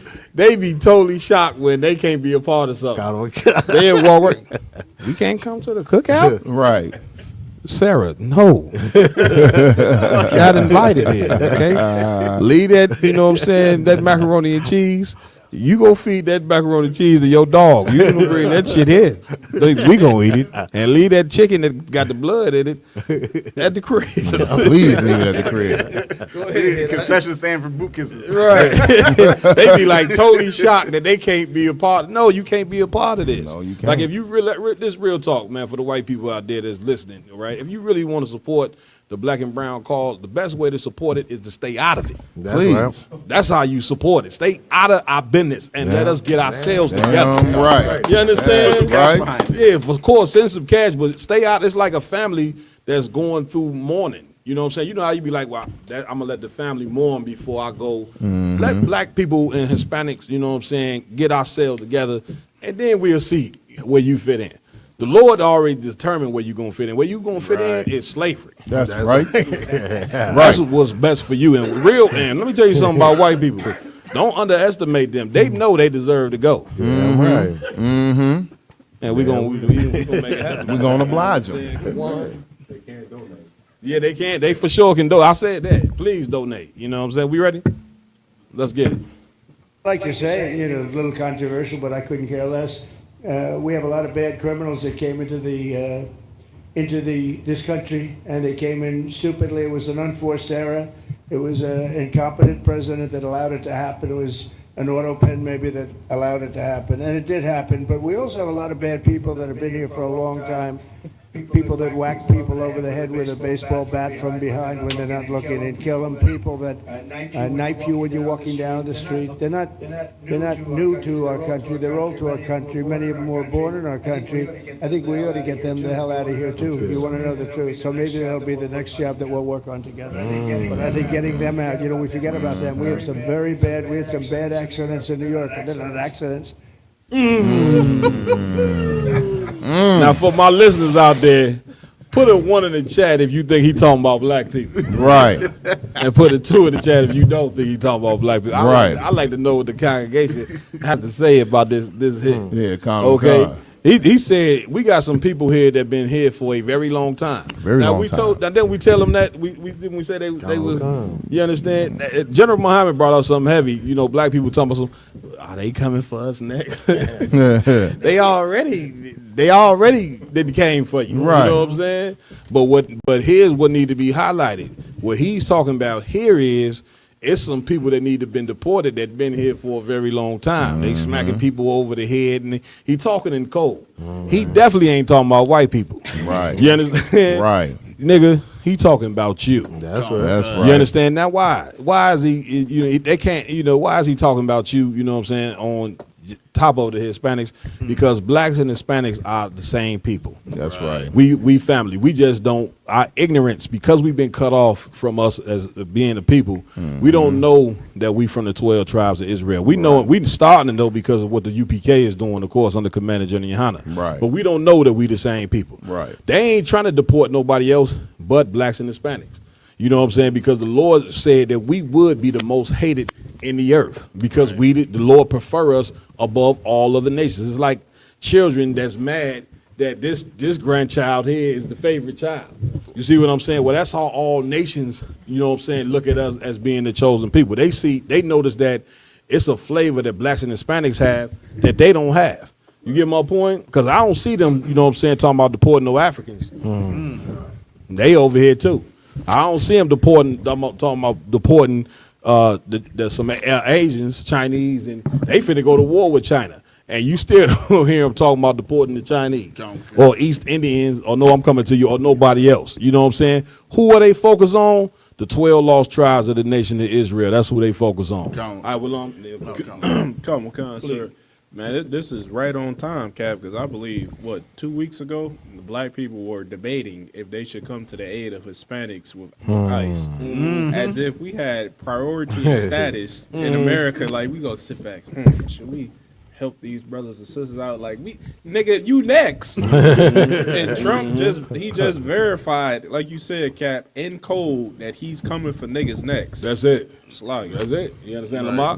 I was gonna touch on the point how you talking about they ain't coming after all these other races. Yeah. But like a year and a half ago, 2 years ago, it was let's bring in the refugees from Palestine. That's it. And the Ukrainians. Let's bring in their refugees, not immigrants, refugees. That's it. Because America has businesses with all these other organizations and countries out there and contracts and this and that. They're working as a global scale with everyone else, so they have to be somewhat workable with. That's it. But when it comes to black people, since we don't have our own country, our own military, we are the ones that they are going to keep calling immigrants and illegals. That's it. And that's why, you know what I'm saying, and this day and time, you know what I'm saying, like you gotta the scriptures tell you, get near a man of understanding. Right. And this particular time in the earth right now, you don't need preachers lying to you in the church. The church have got blacks and Hispanics, they got you unprepared for the reality of the world. And where the reality of the world is going is war all across this earth. You understand? And men, you know what I'm saying, in the religion of Christianity, they can't prepare that. You got to go to men who have the mindset of warfare. You understand? And those men are the brothers in the ISUBK. That's right. You know what I'm saying? We're going to prepare you, you know what I'm saying, for race wars and wars abroad and everything else because of the knowledge that we have. You understand? So, Roman 1. Salaki, sir. I Please. just wanted to bring up just a quick little point. Like we for years and years and years, we continue to watch the southern border be destroyed by the white man, and we never see the northern border ever get touched. You know what I'm saying? It's so big because Canada. I've never heard ICE raids going to Canadians that's coming down here illegally. Right. You know what I'm saying? Right. It's always just like you always bring up. There you It's go. us. That's It's us. it. It's blacks, Hispanics, Native American Indians. That's right. It has nothing to do with the white man. How we know that? Yeah. Because Canada is right here. These That's it. Canadians come in too. That's So why it. why are they the ICE, a whole ICE entourage going to get Canadians that's in here illegal? Because you know what? Because they love their own. And it's in, let me tell you something. I'm coming to your done. It's in white people's DNA to hate us. That's what we don't understand. You know what I'm saying? It's in their DNA to hate us. Right. Just like hyenas and lions hate each other. They don't have to have a reason to hate each other. Right. They why? Because they're natural competitors. They both, you know what I'm saying, are apex predators. You see what I'm saying? So they already know if the lions know if we don't kill hyenas when we got the opportunity, they gonna kill us. So we in the competition. And this is where black and Hispanics and Native American Indians, you better get that war spirit in you, man. You better get that whole, I love everybody and I'm trying to come together with all nations. You need to get that spirit out of you and get the war spirit in you in you immediately. That's Y'all done? If I could, Please. we got a brother or a sister in the group chat or in the chat saying where I was about to read that. Would he deport blacks too? You know what I'm saying? If he was, They said where would he? Where would he deport black folks too? You know what I'm saying? What this brother or sister in the chat do not understand is that they don't care. They will deport you wherever. Listen, he looking for a special destination. Right. Man, please. Right. And let me tell you something, man. That was again, you can do what you want to us when you got these homosexual preachers standing up like they the leadership of black people. Get me right on this. Like once you read the scriptures say, you know what I'm saying, when they scream peace, peace, you know what I'm saying, get away from a man that's telling you, you know what I'm saying, peace and peace is the only way. That ain't the way it is. Right. The Bible says it's a time for peace and it's a time for war. It's a time for love and it's a time for hate. That's in the Bible. That's and right. right now, brother, the only thing that you should be loving is everything black. Damn right. Black t-shirt. Love the black t-shirt. Black boots, everything. Love everything black and brown. That's right. You see what I'm saying? You got to start right there because it's what's needed. That's right. It's what's going to help us to make it through these tough times that are ahead. A lot of our people, they not going to come together. And they're going to try to continue to join America, and they're going to die in this place. You see what I'm saying? Like white people, you know what I'm saying? They're going to put a lot of our people to death from trying to join them. But the people that's going to survive is the ones they turn the ear to what the prophets of the Lord is saying, and not just turn the ear to what we saying, but coming to the school and start doing what the Lord requires of us to do. That's You know, right. because the Bible says this. Christ said what? You know what I'm saying? You shall not, don't be, when you see all these different things going in the earth, see that you be not troubled. Right. Like if you are an Israelite, black, Hispanic, or Native Indian, and you doing what the Lord say, all these race wars and third wars, war and earthquakes and diseases and plagues and famine that's coming, it ain't gonna affect you. Not at all. You know why it ain't gonna affect you? Because there's nothing better than brotherhood. That's right. You got some brothers in here that's what? Financially stronger than certain brothers.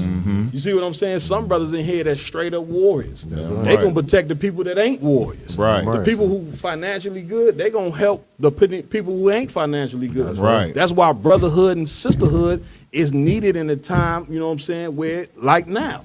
You understand? Because the strong are meant to help the weak. What the hell you think you strong for? It's to help somebody that's weak. But we don't understand brotherhood in this place. Why don't we understand brotherhood? Because the Christian church have taught you to go love the people that hate you. That's right. And when you go love the people that hate you, it ain't gonna be no love left for the people that need it. And it's your people that need it, man. I don't love nothing but black people, man. I'm telling you. Damn I don't right, love nothing sir. but Hispanic people. You know what I'm saying? Damn right. White people, I see them, I work with them, I show my respect. You know, I open the door. You know what I'm saying? They open the door for me and Shalom. But all my love go to my people out. Damn right, You know sir. what I'm saying? Hey. Because it's necessary. Bizarre one. If I may, real quick, and this is just a short note. Like if brothers don't understand and sisters don't understand that watching this podcast and we have gone over this story that there's nothing new under the sun. This is the transatlantic slave trade all over again. This is like deportation has happened already. Like the blacks, Hispanics, North American Indians has been dispositioned and put on different islands and from where they lived at.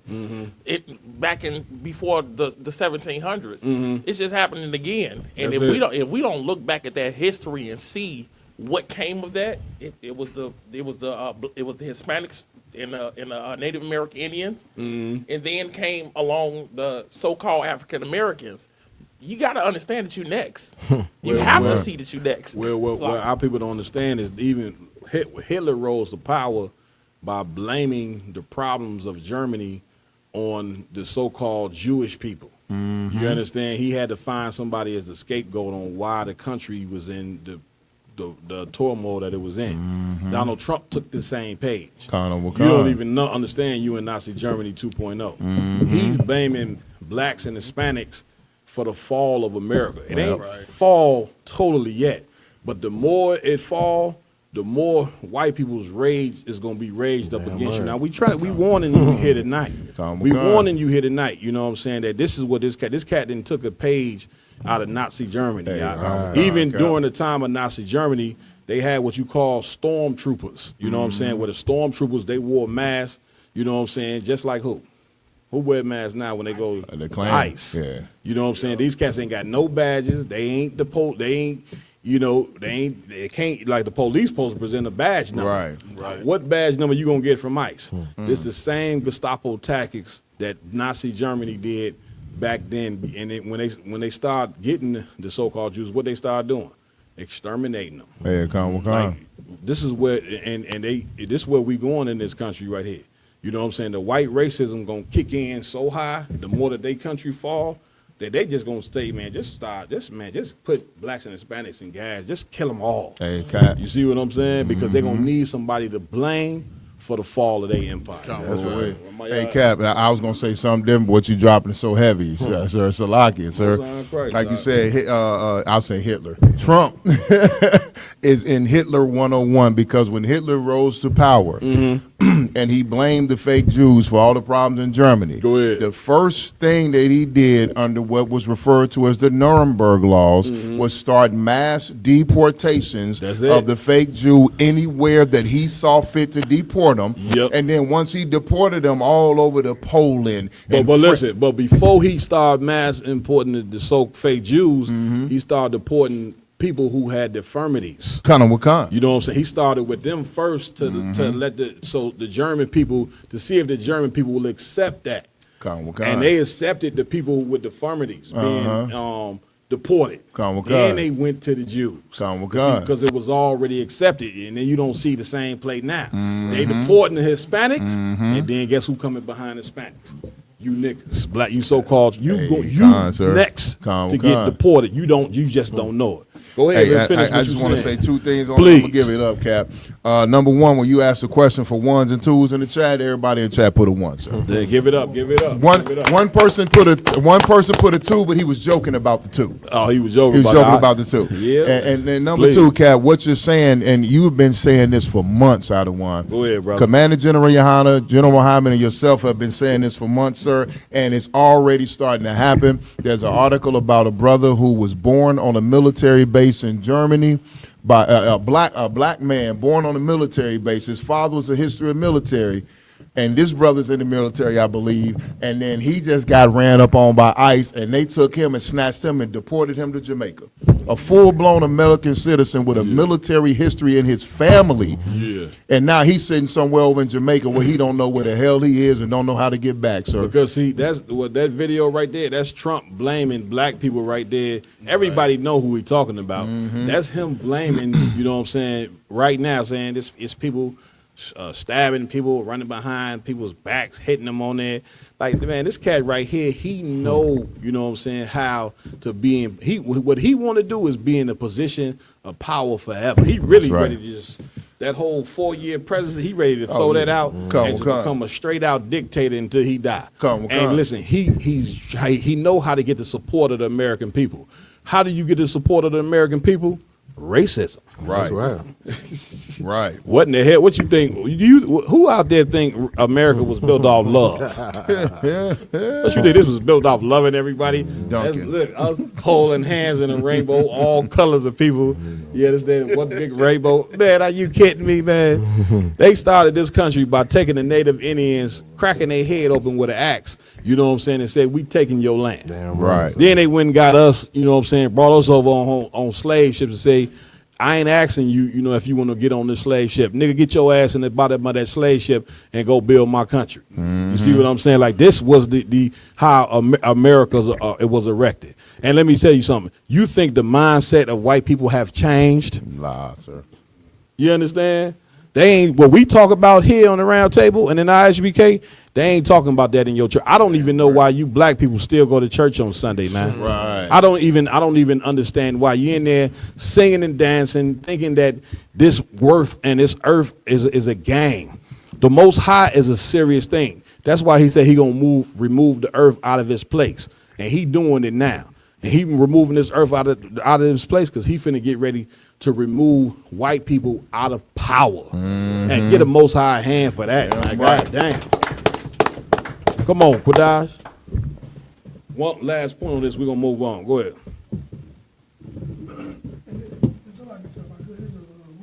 Quick point, just an observation to bring home what y'all been saying about the spirit that's in this place of what's going on. So, you remember that black and brown United Die shirt that we've been rocking since, what, 2018, 19? How old is it? Something like that. Man, something crazy like that. You can imagine how the Ben had commissioned us to rock that shirt. That's right. So, I've gotten the most praise and compliments. I'm talking about, I've been wearing this shirt. You know, I work in the school systems for the kids. I work in the juvenile system. I'm wearing it all in the courts. Now, first and foremost, while you talking, man, big shout out to ISUBK Minnesota. You know what I'm saying? This is the camp leader of Minnesota. You know what I'm saying?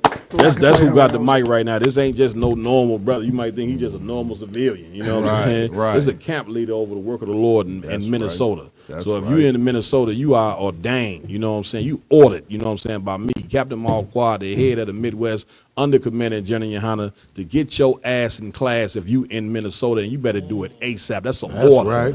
I ain't asking you. I'm telling you to get in class. Damn right, sir. Barakataya Hawaii Hawashara. Hey, the water, sir. So I'm in the prison systems down there in the juvenile detention working in the schools. So I had decided to wear that shirt just to, I was curious about the reaction I was going to get from the people in charge, you know, how they was going to, everybody. Man, that's a great shirt. Man, no explanation needed. Like, yeah, I agree. Damn so that right. spirit that's going on, let you Yeah. know, like, hey, like you said, you next. People know we need to get together. Like on both sides, I'm getting it from Hispanics. Yeah. I'm getting it from the oppression. That's Because it. they so uncomfortable, they gotta say something. They looking, they like, ooh, yeah, you right. Yeah, Y'all listen, better. Somebody give me the scripture where it say the Lord say He gonna pour His Spirit on the people, on the people in the last days. Go ahead, Bree. They looking like you better. Like, yeah, y'all, hey, that'll be your best bet. Like that's the energy. That's the vibe. That's the that vibe you that I get from the oppressor. Like, Damn right. hey, y'all right. Damn right. You better get together with them. That'll be your best bet. Damn And, right. Then the Mexicans that I'm in there with. Yeah. But there's no negativity. They ain't got one. Hey, you shouldn't do that. You shouldn't do. You know, because Yeah. back in the past, you remember when I first rocking the ISUBK and then was. Don't do that. Yeah. You know what I'm saying? Hey, you can't do it. You're doing too much. They try to make us, you know what I'm saying, the enemy of the enemy number one. Right. All we do is look, y'all that you like the ISUBK is so hated.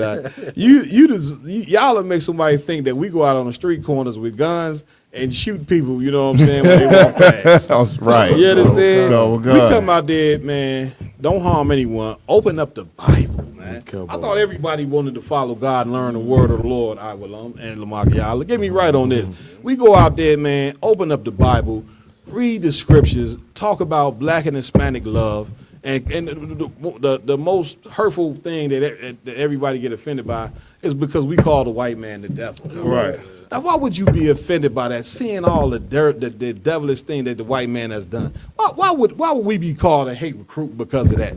And even though we call the white man the devil, we ain't killed not one since 1969. Not murdered not one. Right. We ain't even got this organization got thousands of brothers in it. Since 1969, we ain't got one hate crime. We ain't got a crime against us, not once, since in 60 years. Go ahead, priest. And that was the last point I had. You that's just the one body. That was the last point I was going to make. Yeah, so just that that was the last argument I ever had when it was a brother. Yeah. I told him, no, we are nonviolent. There you he go. Couldn't believe.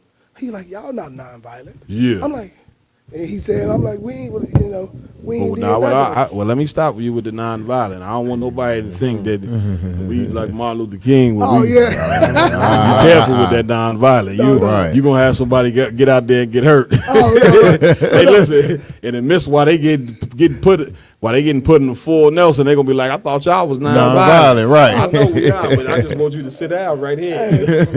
Go to sleep. And so that's what the word he said non-violent. Like we ain't telling nobody to hurt nobody. Right. Like, that was the next thing that came out of my mouth. Like, but we preach defending yourself. That's we will defend ourselves against anybody. Damn but right. that was the last conversation we had. But no, the water to everything that the IHBK do, Command and General Hunter. Damn right. Give it up, Aki. Man, it's dope. It's absolutely dope. It's amazing. And rock those black and brown shirts, man. You know what I'm saying too, because it brings a lot of what's necessary right now. Like you said, the time for war is at hand. Right. Damn right. Cause I won. No, it's lucky. Oh, ain't no sweat. What we at? I now? got that. You want the scripture? Oh yeah, give me that scripture. Come on. This is Acts chapter 2, verse 17. Go ahead. And it shall come to pass in the last days. In the what? The last days. When you read in the last days in the Bible, it ain't talking about, because most people think when they hear that, oh man, the earth ain't gonna be here no more, people ain't gonna be here no more. Right. Everything is gonna be over. That ain't what it's talking about. The last days is talking about the last empire that's gonna be in rulership, which is the American Empire. That's what it means when it says the last days. Keep reading. Say it the Most High. Come on. I will pour out of my spirit upon all flesh. So he would do what? Pour out of my spirit upon all flesh. That all flesh ain't talking about all nations. That all flesh is talking about the 12 tribes. The Lord gonna pour out his spirit upon all flesh. Keep reading. And your sons and your daughters shall prophesy. And your sons and your daughters shall do what? Prophesy. And we doing it. You know what I'm saying? Your sons and your daughters shall prophesy, meaning they gonna take on the spirit of the Lord in these last days. Blacks, Hispanics, and Native American Indians, it's gonna be in their spirit to come together and keep these laws, statutes, and commandments. And this is going to be the greatest thing that you ever seen in the earth during this day and time. Damn right, It's going to be better than any sports that you watching, the NBA Finals, the NFL, Super Bowl, and all that. Those things are great to a person who's a slave. You understand? But to a person that got some understanding about how people should move, the greatest thing that you're going to see in these last days is blacks, Hispanics, and Native American Indians coming together to serve the nigga God. Right. It's going to be the greatest thing that you ever see. Damn right, sir. To see a people who've been beat down, trodden for 400 years, who've been tried to be turned into being criminals, switch their spirit and start doing what the Lord say to do. It's going to be the greatest story that you ever seen. That's right. That's not necessary. All right, no sweat. Where we at next?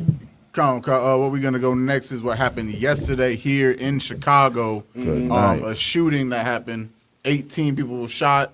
As of now, confirmed at least 14 of it was fatal. Four, not 14. Four. No, I know sweat. We have an article and an actual video of the actual shooting itself. You got it, IG. Come. Go ahead. This is ABC 7 News. 18 shot and at least 4 killed in River North mass shooting, Chicago police say. A mass shooting left 18 people shot, 4 fatally, near a restaurant in River North Wednesday night. Chicago police said the shooting took place at about 11:02 p.m. in the 300 block of West Chicago Avenue in front of the Artist Restaurant and Lounge. With no one in custody, police are appealing to the public for information in this case as questions continue to mount.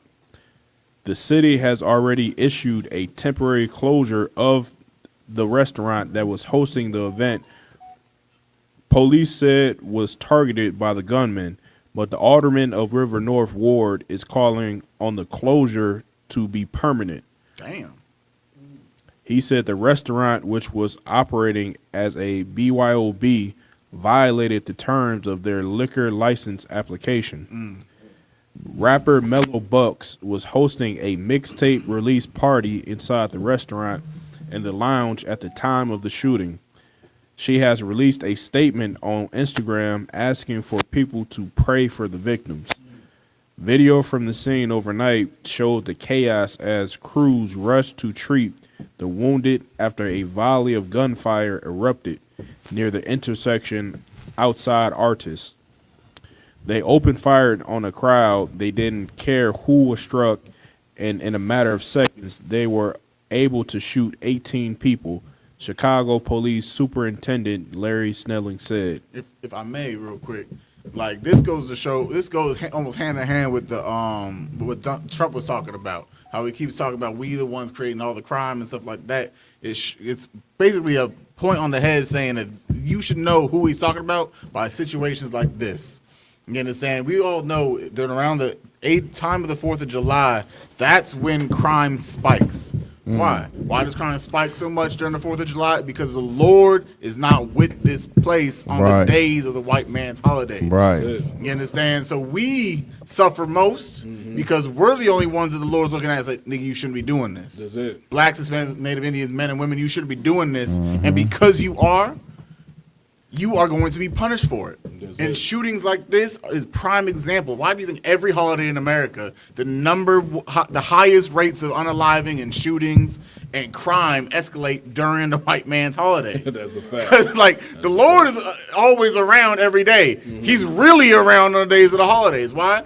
Because he's making sure you see that this day is something wrong with it. Damn right. Damn, give it right. Go ahead, RJ. Count Khan, sir. So this person, Mellow Bucks, she's a female drill rapper from over east. She affiliated with the set. What's the No Limit? No Limit. Yeah, G Herbo is from. Right.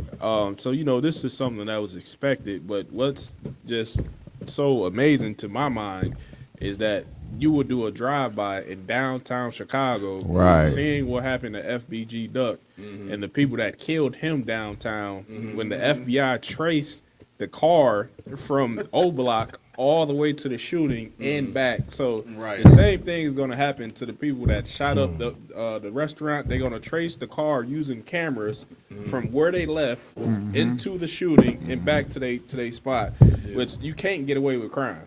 It's impossible. Get down, my y'all. And so, like, sir, and what else I will said is right out of what I was going to say. So I just wanted to add that the sister, what's her name, Mellow Bucks. The sister did also get shot, sir. You know what I mean? She got hit in the neck, and she has a whole video on there where the bullet hit her in the neck, came out the other side, and knocked her teeth out. It burned her tongue. Come on, lips now. were like Can we get the? we got the video. It's a video where the sister's in the hospital describing what went on to her. It looked like she got beat down. You know what I mean? But when I first saw the video, I was like, damn, they really beat this sister really badly. But no, she was one of the victims she was one of the 14 people that got shot in this incident, Cap. You know what I mean? And I'm sorry to hear that. But this just goes to show how destroyed our people are in this oppression. And constantly, generation after generation, we're getting worse and worse. You know what I mean? We're moving further and further away from a moral center as a people and moving closer and closer to the mentality and the bloodlust of our oppressors. That's why what we do here in the ISUBK is becoming more and more important year by year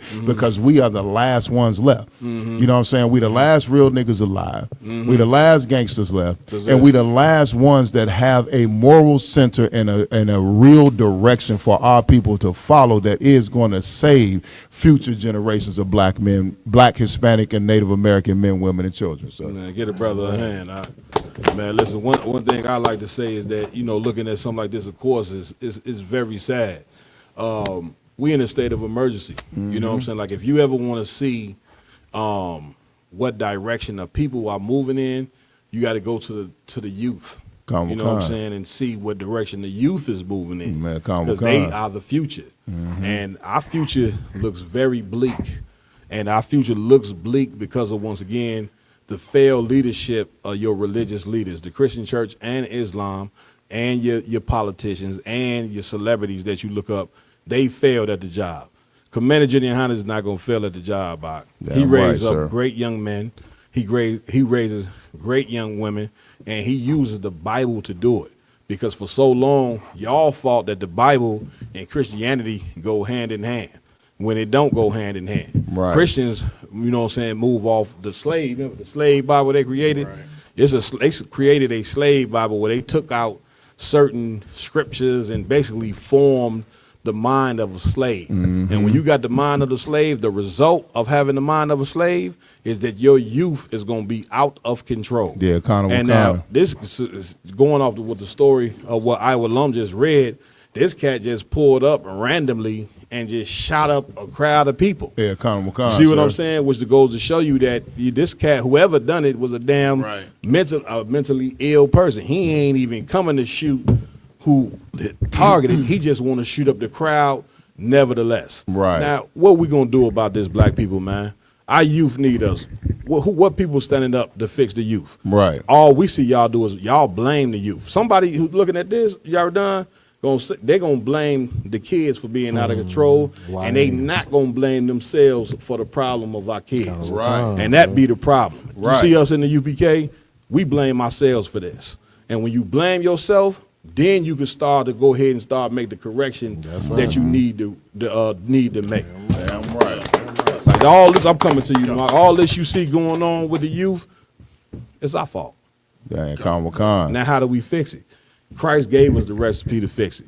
He said the whole law hangs on these two things: loving the Most High with all thy heart and loving our brother as thyself. And that brother don't mean just men. It also means the relationship between black men and black women has to change. Like we can't be creating children together and then go to war with each other the minute after we make the children together. Right. It wasn't that this is the end result right here. You know what I'm saying? Of black women and black men hating each other, and our children grow up and do what? Random shootings, out of control, in the street, nobody can control them. You know what I'm saying? This, that, and other, and the fourth. You understand? From us hating each other as it pertains to black love. Right. So if we hate each other, the only solution to this is black men and black women learning to love each other, man. Damn right. You understand? When you love each other, you know what I'm saying?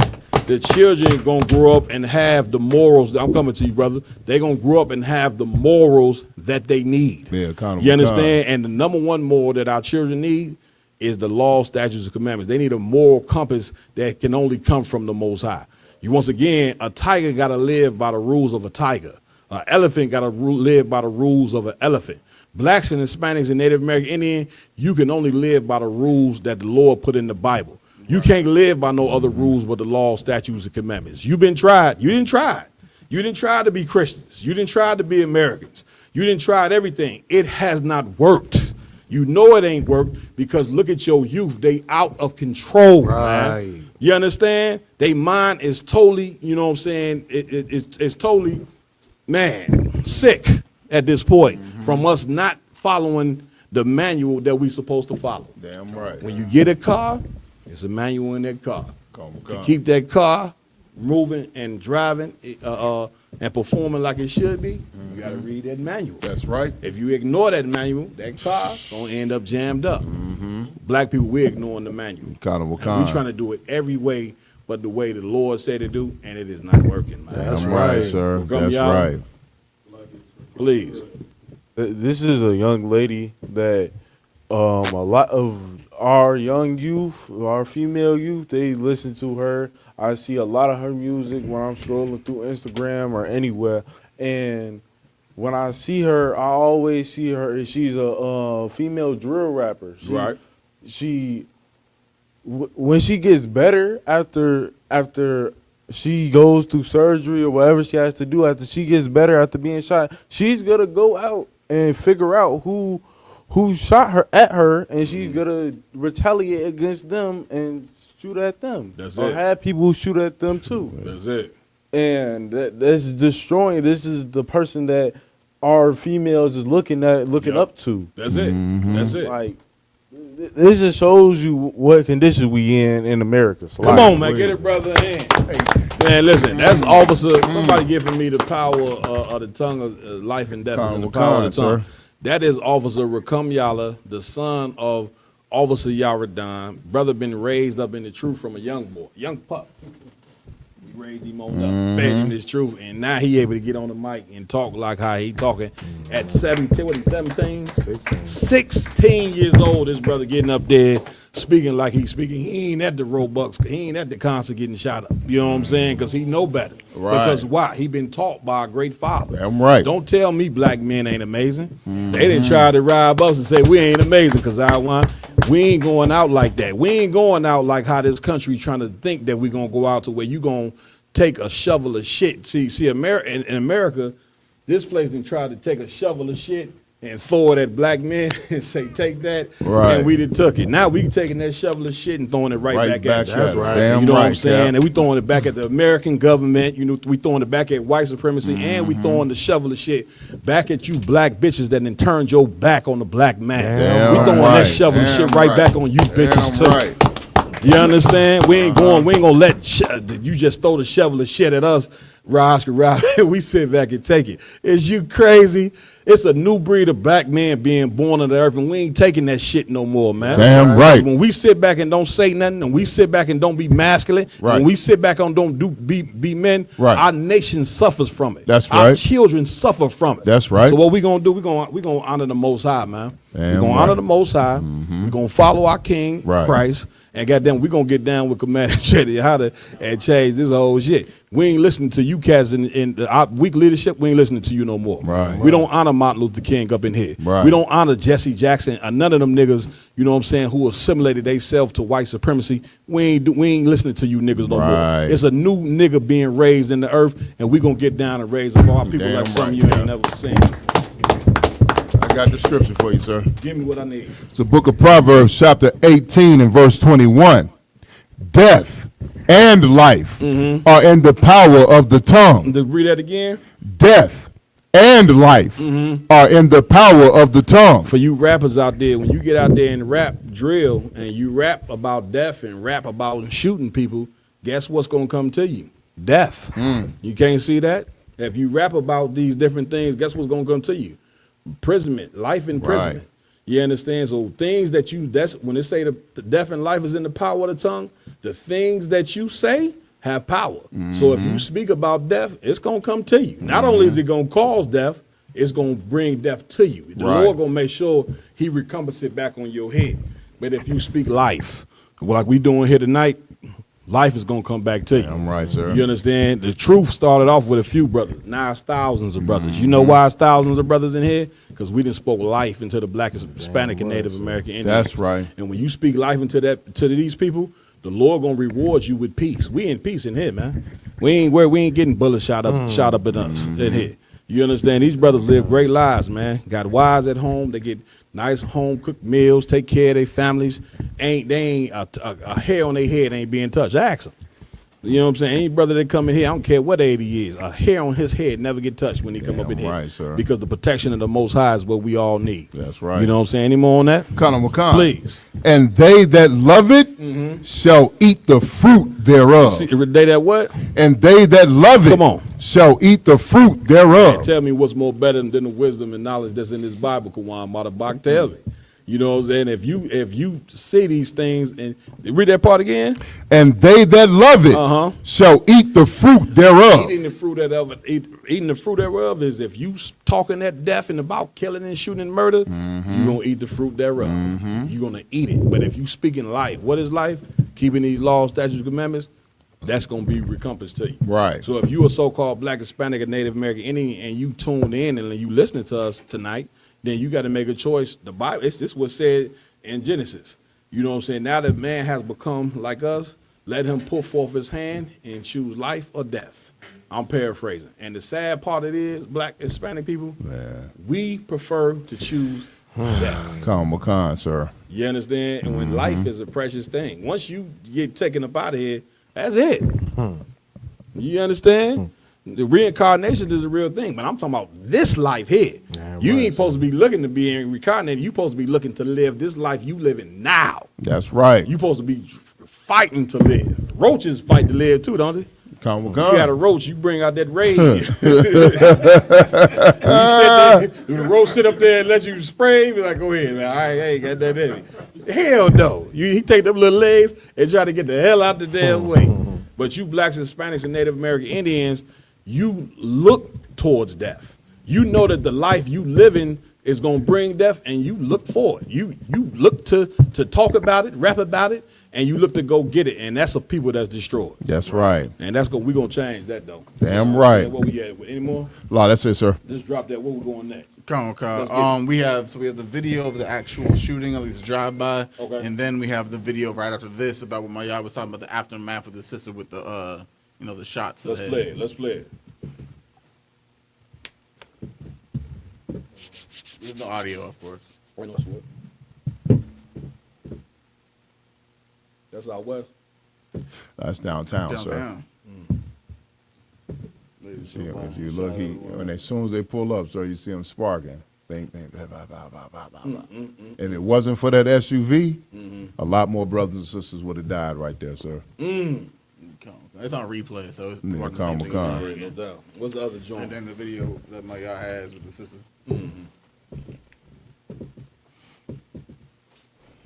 Damn. Yeah, Carnival Con.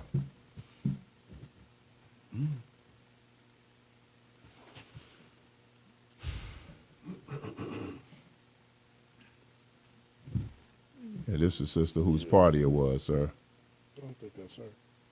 No, that's her. No, this is one of the survivors. Mellow Bucks, mad shooting survivor. Oh, okay, she survived the shooting. Okay, I thought that was her. Salaki.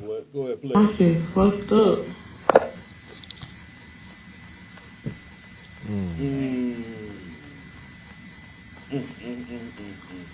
I do look ugly. What the fuck?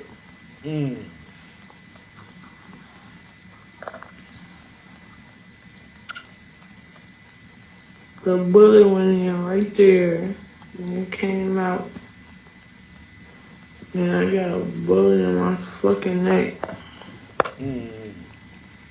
A bullet, all I had to do was be a few inches higher, and she wouldn't be sitting there talking right now. Yeah, Carnival Con. See what I'm saying? Carnival Now, once Con. again, the sad part of all this, Lamont, is that your leader's gonna get up right there on Sunday and keep teaching you that same Christian shit that's getting us killed day after day. Carnival Con. You know what I'm saying? They ain't got no answers or solution at all. You know what I'm saying? Which is why our youth is destroyed. Damn right, sir. Kev, look at the comments. Yeah. God cover her with the blood of Jesus. Amen. Right. And look at the next one. To God be the glory. Christian. Like what is the better? Like, Get out, why is Lamont. this good? Like why is like everything that they say is like why is this good? You say, Right. oh, Jesus did what? He saved her? No, that's hell. Yeah, it. She Carnival just went Con. through hell. She wasn't saved or risen from the dead or anything. She just went through one of the most terrifying things in her life. Yeah. She lost her teeth and all this. She don't have the finances to get her teeth most likely because she's living in the hood. That's Right. it. No point. That's So it. she's scarred for life, Yeah. traumatized. Like you talking about? Oh, thank Jesus for this. Yeah. So you're thinking Jesus for shooting on the downtown on black people? We destroyed. You feel what I'm Listen, saying? we so destroyed. We so destroyed black people that we don't even realize God ain't with us. Right. Good Like night. when things like this happen, this goes to show you that the Lord ain't with you. That's a You're fact. supposed to look at this and say, well, what is it that we do wrong? We're doing Right. wrong. Right. And when things like this happen, we in constant poverty, constant imprisonment, constant brutality from the police, constant hell. We in hell here in America. And the only thing that we can do more and more and more is praise the same Christian God, you know what I'm saying, that we've been praising for years. And because of it, we receive more and more pain. Now, one time do we sit back and say, is it possible? Is it possible that we are not serving God the way we supposed to be? Right. And when you do that, you will be able to go find your answer that no, we are not following the Lord how we supposed to be. And it's the reason why we in so much hell that we in. Come on.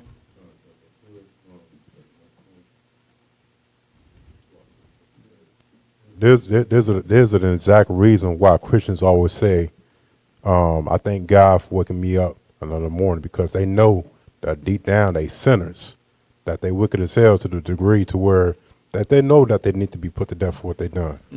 Either if it's smoking weed, selling drugs to their own brothers, and it's our people in the world that does such 50 things to the Lord place a judgment like this on us. That's it.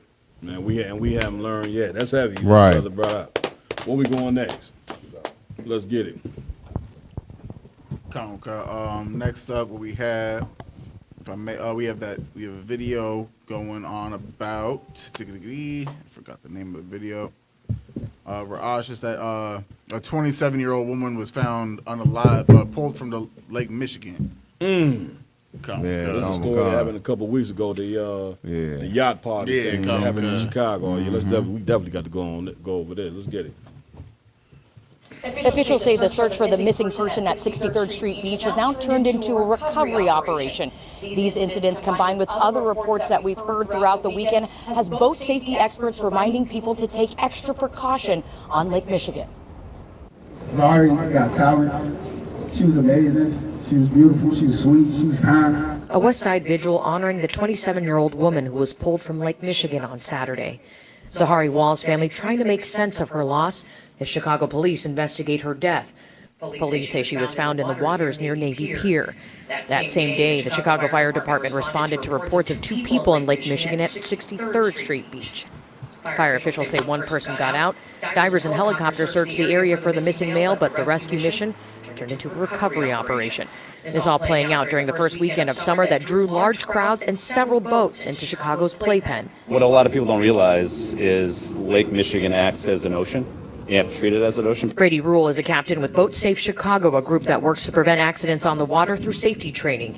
He says this weekend's weather and the spike in boating activity were contributing factors to trouble on the waterways. More people are coming out to rent boats to go out and enjoy the water, which is great.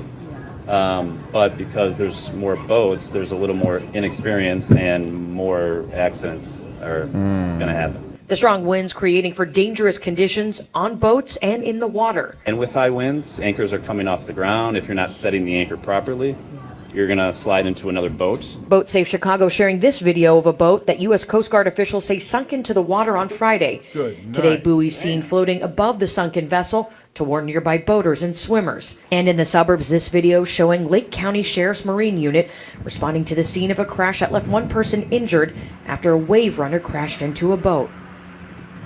Another.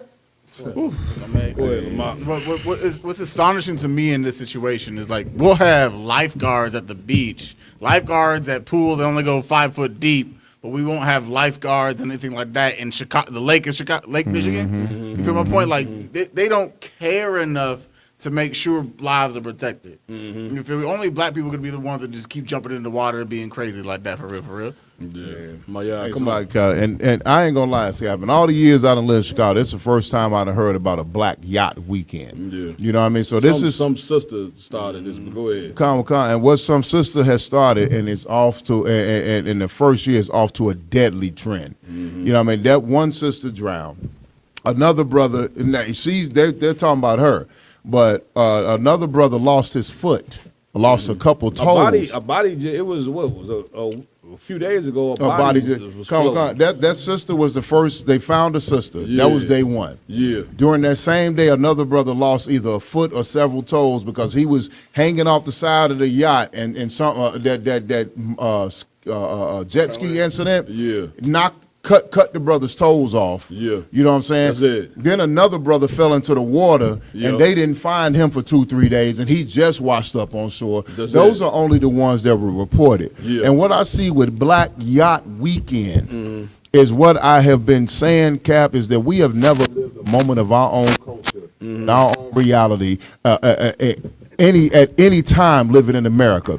What we have done successfully was live white culture with black face. And we continually, every single year, add more white culture and put a black face on it and try to claim it as black excellence when it is really black destruction. Man, get the brother a hand. Go ahead, RG. Get that mic. Please. To add to Maya's point, I don't see the point in going on Lake Michigan in a small ass boat and getting drunk. I mean, personally, I'm not interested in that. Right. Y'all done? Just to piggyback on what the brothers is bringing out is the fact that, you know what I'm saying, like we taking on that culture just because we see them doing it in a paradise, and we say like, look, we should be able to do this as well. You know what I'm saying? Go out, get a boat. You know what I'm saying? Which you say they claim this Black Yacht Week But they was getting regular speedboats out of one. Right. Taking it Not a out. yacht in Right. Taking it out onto the. So wait a minute, give me one yacht. Give me right on this, man. We so destroyed, we don't know the difference between a yacht and a boat. And speedboat. Niggas out there thinking they renting yachts, and the damn white people. This is what we know because we done the research on it. Black people in Chicago, man, thought they was renting yachts, and the white people was out there renting them speedboats. Come. Go ahead, y'all done. No, I don't want just to go on. So they own speedboats like they own yachts because on a yacht, I don't want. You have the luxury that the waves ain't gonna toss and throw these vessels around like that. You know what I'm saying? But on a speedboat, I don't want a wave is gonna be tremendous and it's gonna toss you off of there because it's much smaller than a yacht. It don't have the weight or the placement that the yacht has. Kind of what comes. You know what I'm saying? So Go ahead, Priest. They are on these vessels. I don't want with no safety protecting, no life jackets, anything. That's it. You know what I'm saying? That's and it. then you get situations like this, which is, what I'm saying, like the white man, that's what he's bringing out. You know what I'm saying? You got to know what you're dealing with. That's a fact. And us trying to assimilate and trying to be like our oppressor, we don't know, you know what I'm saying, exactly how to even prepare for anything like that. That's it. Get it, brother. Come on, and Cap, Chicago is not even a yacht city. Like, that's something that happens in Miami. Right. Miami have yachts.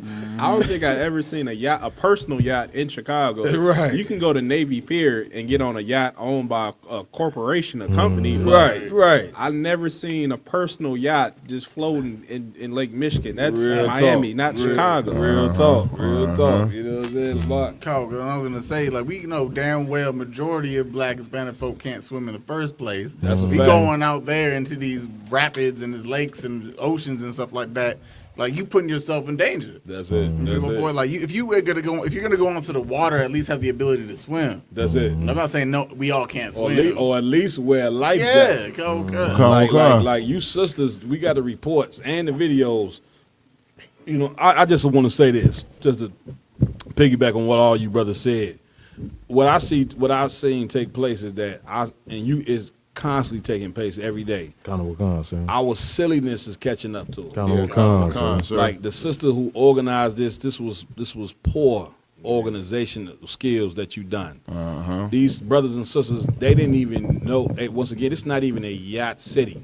So 80% of the so-called yachts that was out there were boats. Right. These brothers and sisters namely was twerking on top of boats, which one slip off, you in the Lake Michigan. And if you grew up in Chicago, you understand that they got cones out there in Lake Michigan that, if you go near them cones, that current is going to pull you, you know what I'm saying, like something you could not believe. And you ain't going to be able to stop it. Like swimmers, professional swimmers, then died in Lake Michigan because the current that strong. So now you having a yacht party in Lake Michigan, you know what I'm saying, with people that's unprepared. They not even own yachts. They don't have the swim jackets or anything out there. All we worried about in this kingdom is we just want to have fun. And they drunk. You know what I'm saying? And the reason why the only thing that we focused on is having fun because of the oppression that we under every day. We don't have a serious bone in our body. And because of it, we so silly to where people lost their life, man. That sister, 27 years, beautiful sister too. You see what I'm saying? Lost her life. She had businesses going for her. She's gone. And she's gone because of our silliness, once again, us not having the proper leadership. Once again, the Lord going to show you in these last days how important it is to have wisdom. That's right. The Lord always take wisdom. It's above money. You niggas keep looking at money. Thinking money is the only thing you need, and you're going to end up in a bad place thinking that money is more important than having a sound mind to be able to make right decisions. Right. And this is what you need to make it in life. Is you need wisdom and you need a sound mind so you could be able to live from day to day. Without it, you're going to end up in the jam in this place. Like you seen took place on this Black Yacht Weekend. What in the hell are we even talking? There ain't even yachts out there. Silliness, man. Yeah, now we ain't saying, listen, you work 5 days a week, we get it. Come the weekend, you know what I'm saying, you want to go and have some fun. And I get it, but you still got to be responsible. Hell, we have fun. Sometimes we step out to a club and have fun. But we ain't oblivious to the dangers, you know what I'm saying, that surround us. We ain't oblivious to the things that's going on in the world, you know what I'm saying, that's about to affect the entire earth. Damn right. We might go somewhere, have a drink and enjoy it, but we still in tune with what the hell is happening. Our people, only thing they worry about is partying, snapping their fingers. Sisters, only thing they worry about is shaking their ass on top of a yacht. And that's what she was doing. The report said she was twerking, you know what I'm saying, on top of the yacht and slipped into the water. Not just her, a few sisters. You know what I'm saying? You sisters think it's like twerking. Once again, you know what I'm saying? It's like your brain is in your ass. It's the reverse. Your brain up here, but you done took the brain and put it in your ass. Only thing you want to do is shake ass, and when you take a picture, first thing you doing is turning to the side to show your ass. And that's a woman right there that is broken. That's a woman right there that is destroyed. Because the only thing that makes her valuable is her body, the physique of her body. That's all she's been taught is how good she looks. Not about how good she think. Not about how effective her brain is. You understand? Like a woman supposed to be in tune with not just herself, but she's supposed to be in tune with her people. And where does she fit in within her people and within her race? And if a woman don't understand that, that's a woman that is vain as hell. And the white man has done an excellent job of making our women vain as hell. Like. And because of it, we suffering as a people. Right. So, and we ain't going to say, in the UPK, we got amazing, big shout out to all the sisters in the ISUPK. Because these sisters ain't vain. These sisters understand the importance of being a good woman, being a good wife, and a good mother. And if you're going to have a strong nation, the women got to be intact to understand their position when it comes to being a part of a strong nation. You understand what we at? Anybody? Lamar, please. Oh, no, Mike, you want to say something on this? I just wanted to bring out a scripture, sir, to fit Please. exactly what you're saying. Please. If I could, sir. Get down. If I could, sir, the book of Isaiah, chapter 3 and verse 12. Go ahead. As for my people, children are their oppressors. Children are they what? Their oppressors. We seen that with the rapper, you know what I'm saying? The children, they out there coming out, they had a party, children came out there and shot up the goddamn party. That's the next topic. That's the next topic. No, I'm talking about the one we just did before. Yeah, You know with what I'm saying? the mass shooting. With the mass shooting, you know what I'm Yeah, saying? that was young. That was YNs. Right, you understand? Right, I ain't no sweat. You know what I'm saying? They came out and shot the whole joint up. Like when people are tuning in to what they call them, drill rappers, right? This is the most popular. That means the children are oppressing you through the things that they say on the microphone. Right. Keep reading. And women rule over them. And what? And women rule over them. Women rule over them. You know what I'm saying? Like the Lord is this is a prophecy, but this is a prophecy that's off the course. Women ain't supposed to rule over families. Women ain't supposed to rule over men. That ain't how the Lord ordained it to be. That's right. Anymore? Con. Read. Oh my people. Oh my what? Oh my people. Oh my what? Oh my people. Read. They which lead thee cause thee to err. Oh, they that what? Lead thee cause thee to err. The Lord showing you in this scripture that the leaders of the Black Hispanic community is women and children. Damn right. Now, what in the hell you think gonna come out of that? What in the hell you think gonna come out of women and children being the leaders of your community? Like this is a slight for you black men who decided to tuck your tail and not stand up and get down with this truth. Right. You understand? Damn like if you're a right. so-called Black or Hispanic Native Indian man, it is your responsibility to put on your black boots and step up and get down for your people, man. That's right. Because the Lord just telling you right now, women and children are your oppressors.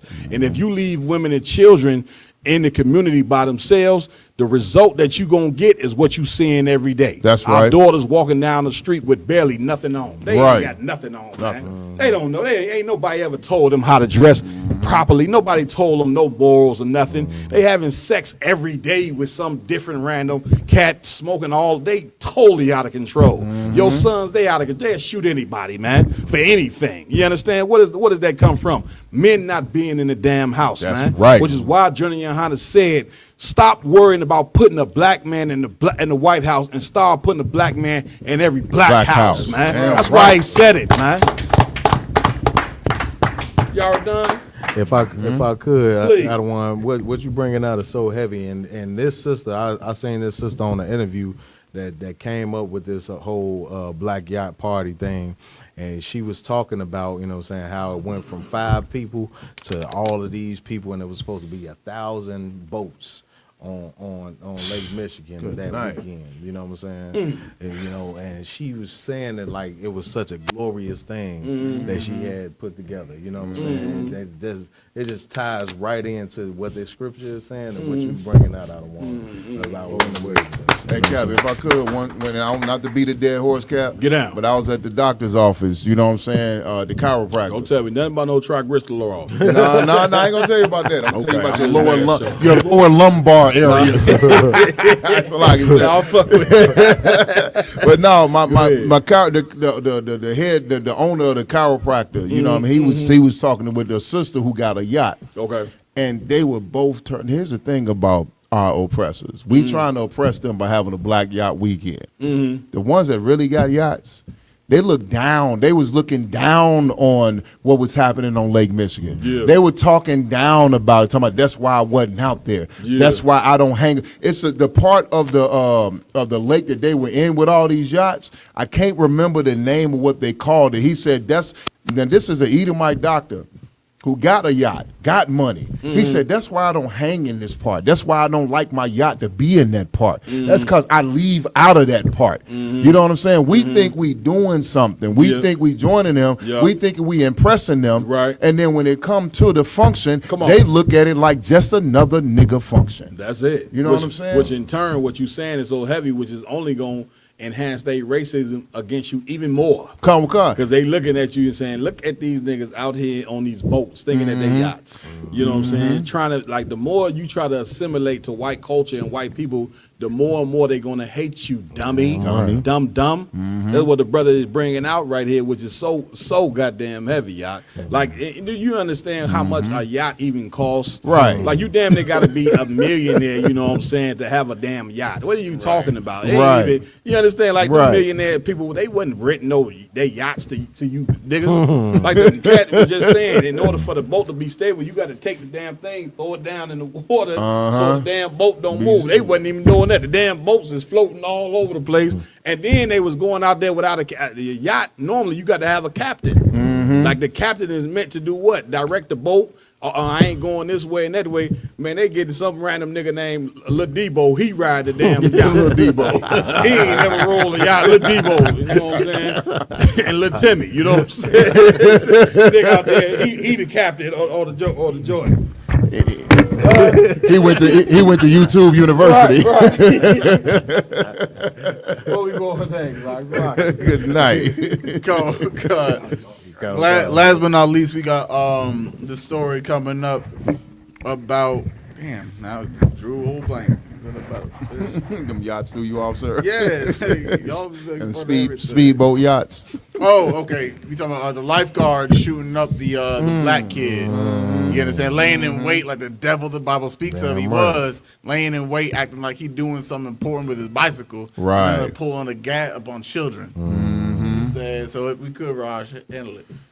Oh, we. This is before the shooting right here. Right. This is before the aftermath. Go ahead.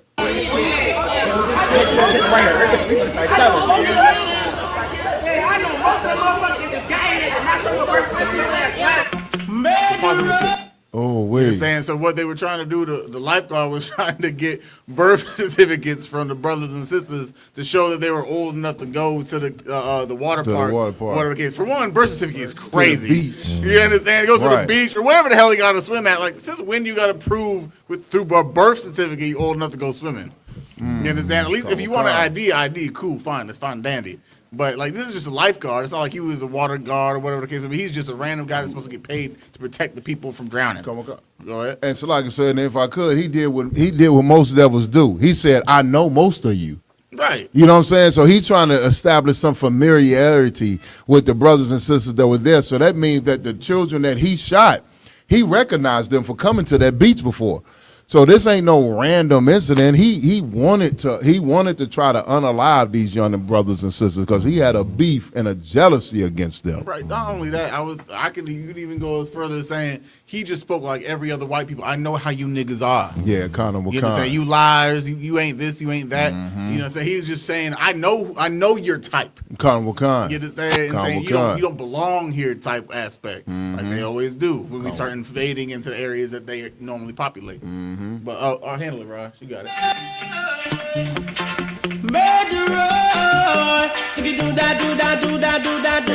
Pause real quick.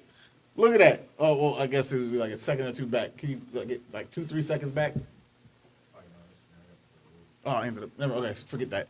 You know what I'm saying? He's over there with a bike upside down as if you're like, fixing it, putting a new chain on, maybe fixing the tire. Right. He's there on a knee with a whole hand in his backpack. He's holding his hand in his backpack the entire time. His hand was in the backpack from the beginning of the video all the way until what's about to transpire. Go ahead. Pulled up and started shooting.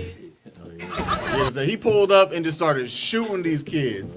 You know what I'm saying? It's not like they even acquired him. They didn't push him or fight him. They didn't pull up anything on him. The first thing that they did, he was laying in wait like the devil always does. That's it. You know what I'm saying? The scriptures say they hunt our steps. That's right. And that was a predator hunting his prey. Right. And his prey happened to be you so-called blacks, Native Indians, children. Damn You understand? right. The scriptures say that the white man don't give a damn about the old nor the young. That's it. And that is the proof. That's it. He went and tried to unalive these children just off of the evilness of his heart like he always done since the beginning of time. Damn right. Damn right. Come, y'all.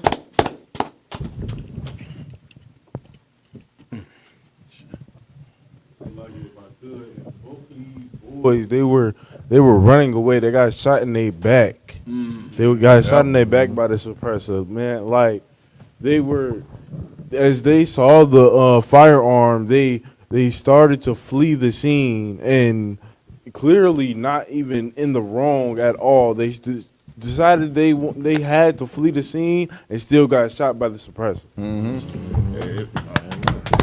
right. If I could, Cap, you know what I mean? So the brothers that got shot, one of them was 14 years old. The other one was like 13, 15. He was 15 and a 14-year-old. This oppressor tried to say that he feared for his life because they had some type of confrontation. This is the confrontation he's talking about that they had before he decided to try to unalive them. And then he said that while he was fixing his bike, well, we can plainly see he wasn't, that they ran up on him. Now, the young brother saw it was a female there. She said something to the brother. He walked over to talk to the sister. And that oppressor jumped up, raised up, and drew down on them and fired on both of these boys, sir. You know, unprovoked, you know what I'm saying, with no mercy. And now he's going to depend on Esau's court to enact an old 400-year-old rule. It is not a crime in America to shoot a nigga and try to kill a nigga. That's heavy. Y'all were done? Give it up. Give it up. Also, if I could, I want to just make mention that this cat here is military trained. He's military trained. Yeah. He was a lifeguard at a pool, at a swimming pool for children. Right. He didn't supposed to we have in Chicago what's called a concealed to carry. He's not supposed to have a concealed to carry. He exercising the law that he has a concealed to carry, but he's not supposed to have his weapon at that location. Right. Why? Where he's at his place of employment. He's not supposed to have that concealed carry there in the first place. You know what I'm saying? And then he goes and commits this act, and he first lied, and like the brother was saying, he lied and said that somebody was coming to attack him. You know what I'm They saying? got the video, and that wasn't the case. Right. I didn't know before Yardan said that he's a military. I was gonna say an issue with 90% of white men, like some type of psychological issue. They all think they're part of SEAL Team 6. They all think- Did you see how he was ducked down by the bike? Yeah, Like, Khan. this cat thought he was in war. Yeah, Khan. Go ahead. They all think they some tactical gun John Wick person. They just so skilled. Like, Cap, do you see like the people that's in ICE? They got on tactical gear and camouflage and masked up M16s loaded out, and that when you go to go get unarmed so-called immigrants, but you just loaded out and kitted up like you Delta Force. Right. And then the people that's in ICE, they probably couldn't do 10 push-ups. Right. So, they just it's something wrong with our oppressors' mindset. They just going to get random people and throwing them out, namely, you know what I'm saying, white militia group cats. You know what I'm saying, who want to bring harm to black and brown people anyway. This is who ICE. This is why they got masks on. These are not police officials. These are not trained officials. These are random white militia people who they got going and being ICE. The same thing once again, like they did Nazi Germany. They got regular German citizen cats and gave them the authority to go round up the so-called Jew. Right. You see what I'm saying? Right. And it's insane. Okay. You know what I'm saying? So go ahead, Prince. Also, to even call this cat a lifeguard, you know what I'm saying? This is the reason why. This is the reason why in the Black, Hispanic, and Native Indian community, we need to have our own people that's there policing, that's protecting the people. Damn right. Damn right, sir. That's it. Man, listen. Been one hell of a show. Give it up. You know what I mean, everybody. What you want to take away from this story that we just went over is this. The white man is the devil that the Bible speaks. Damn right. I think that's about the best thing I got to tell you for that. With that being said, man, I want to give it up to my amazing hosts that rock it out with me every week, starting with Officer Lamakiala, you know what I'm saying? Brother wearing the badass fro, you understand? And, that's how he do it, you know what I'm saying? Lamar, any announcements? Come on. Yes, we always want to make sure to go follow, share all the Round Table of Truth, Real Nigga University social media pages out there. You understand? We appreciate your support and everything you've been doing with us since the beginning we started this. You understand? Thank you to all the brothers and sisters that donated to the super chat today. You understand? To the ones that have not yet done that. You understand? It is there if you want to assist us in the work of the Lord. You understand? Big shout out to all the brothers and sisters out there in North Carolina doing their thing for they Coke Cookout. Coke Classic. Big shout out to Commander Jenny Hanna, of course. You know what I'm saying? And also, big shout out to Captain Nia Thop. Yes, sir. Holding that North Kakalaki thing down. I'm Yes, so mad I could not make it, but Lord allow, you know what I'm saying? Me and my team will be out there next year. That's right, sir. That's right. Sir. You understand? And of course, we can't forget the shout out the Chicago Midwest Fire Weekend. Come on, I don't want to say Chicago. right. It's a Midwest Fire Weekend. Right. You understand? It's going to be a beautiful event from July 31st to August 3rd. It's going to be the best one yet. You understand? That's so make right. sure to come. Make sure to hit the hotels up. Yardan, we got that in the chat. We'll post a link so if you want to reserve your hotel room for that weekend, it's going to be a beautiful thing. That's it. You understand? And lastly, do not forget the most important thing is to pay your tithes. All right, man. Big shout out to Officer Lamar for the announcements. Also, we want to give it up to my left, Officer Yaradan in the building. You understand? Damn right. The brother keep us laced up in the flyest UPK gear. Plug what you need to plug, Yaradan. If I could, I don't want, even before we get to the give, I want to make sure that, we inform everybody, if you plan to come to Fire Weekend, make sure you book your hotel rooms. That's right. We do have a lot of events coming up, like Lollapalooza and different things that will be going on. The Black Women Expo during this week. So you need to reserve these rooms that we have blocked off because they're gonna be the cheapest rooms that you're gonna get in the city. You know what I'm saying? Don't wait till the last minute. We warning you. You know what I'm saying? Look, they call it summertime shy, and they don't call it summertime shy for no reason. Okay, every weekend something is. 50 events going on in Chicago. That's right. The city gonna be lit this weekend. That's right. I'm telling you now. So reserve your hotel, like he's saying, or if you get in the Airbnb, you better reserve it now. Because if you don't, you wait till the last minute, man. You'll be paying $1,400 a day.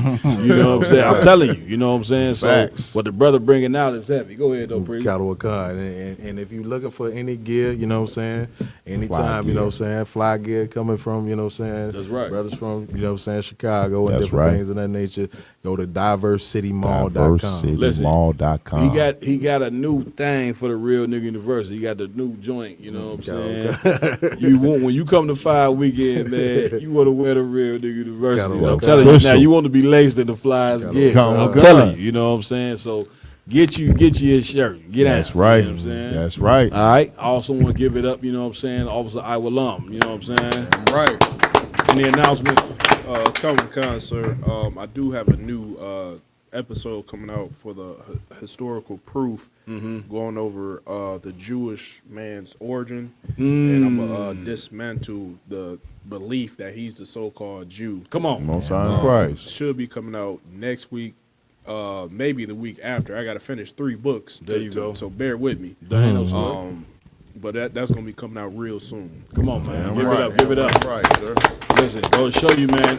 These brothers doing some great works in here, and it's the works that the brothers doing here is so great. But what it's meant for is to wake up the brothers who ain't in here. That's what the service of the brothers who in here. Their job is to wake up the brothers who ain't in here. And the brothers who ain't in here, who out there right now listening. You know what I'm saying? This is for you. These brothers doing all this work 7 days a week, you know what I'm saying? All this blood, sweat, and tears to get our brothers and sisters who not in the truth. That's right, and sir. we know some of y'all got amazing talents out there. But your amazing talent don't mean nothing if it ain't in here. Ain't in here. So, big up the I will Damn Bob. right, sir. With that, I want to give it up to Officer Mayad. You understand? And the announcements, Mayad. Khan, if I could, sir. Hey, Shalakia, so Midwest, like I said, shout out to the brothers in North Carolina for the Coke Classic Cookout, first annual Coke Classic Cookout. You know what I'm saying? If you're in the North Carolina area, man, you need to get in contact with the school and get a part of this cookout, because if you miss it, you're going to regret it. You know what I mean? We got the Midwest Fire Weekend coming up. Check us out on Eventbrite. Tickets are on sale right now for every single event that we have. You know what I'm saying? We got the Round Table of Truth, you know what I'm saying, podcast with the special guest General Sharmar. You know what I'm saying? We got General Mahaiman's class. That's right. We got General Hyman's scripture breakdown class, you know what I'm saying? We got Commander General Yohana's lecture. We got Commander General Yohana dropping another lecture in Chicago. Y'all don't want to miss this one. Get your tickets right now before they are gone. You know what I'm saying? Hit us on Eventbrite. Then of course, we got the ultimate, which is the 8th annual Black and Brown Unity Cookout. You know what I'm saying? Which is going to be in the Calumet, Calumet Park Beach. You know what I'm saying? Yo, get your tickets right now. Hit us up on Eventbrite. Reserve your tickets for you and the family. You know what I'm saying? So you don't miss out, so you're not left out. And then finally, last but not least, make sure you tune in every Saturday to ISUPK Sabbath service all across the world. Find where the local ISUPK is in your area. Tune into that Sabbath service, because this is where you're going to find out the true history of our people, because we go through these scriptures from Genesis to Revelations, and we bring you the original tongue, the Lashwan Kodash, the ancient Hebrew, and the English translation, and we give you the proper scripture breakdown so you know who we are and where we come from. Shema Yasha Allah Yahweh Alehayana with a cod, nigga. I can speak Hebrew too. Go ahead, Cap. Yo, you got me fucked up. You know what I'm saying? I don't know how to spit that Hebrew. bro. Cause I was like that. This nigga just spit like that. Man, let me give it up to my technical team. I got the baddest technical team. You understand? And I call him engineer. The nigga's an engineer. Yeah, I certified him as an engineer. He ain't had to go to the white man to get those certifications. I gave him the certification. I signed the paper. That is engineer in the game. Officer Ramawan. Get it, brother. Man. Brother worked tirelessly in the work of the Lord. Go ahead, Ramawan. If I may, I do want to highlight one thing for the nigga. You Ramawan, you looking kind of swole over there. You been in? You lifting weight? I've been fucking around with some weight. Hey, this a little bit of weight. I'm about to get in the gym. I'm about to get in the gym. Y'all niggas ain't leaving me behind, Cap. Go ahead. You better.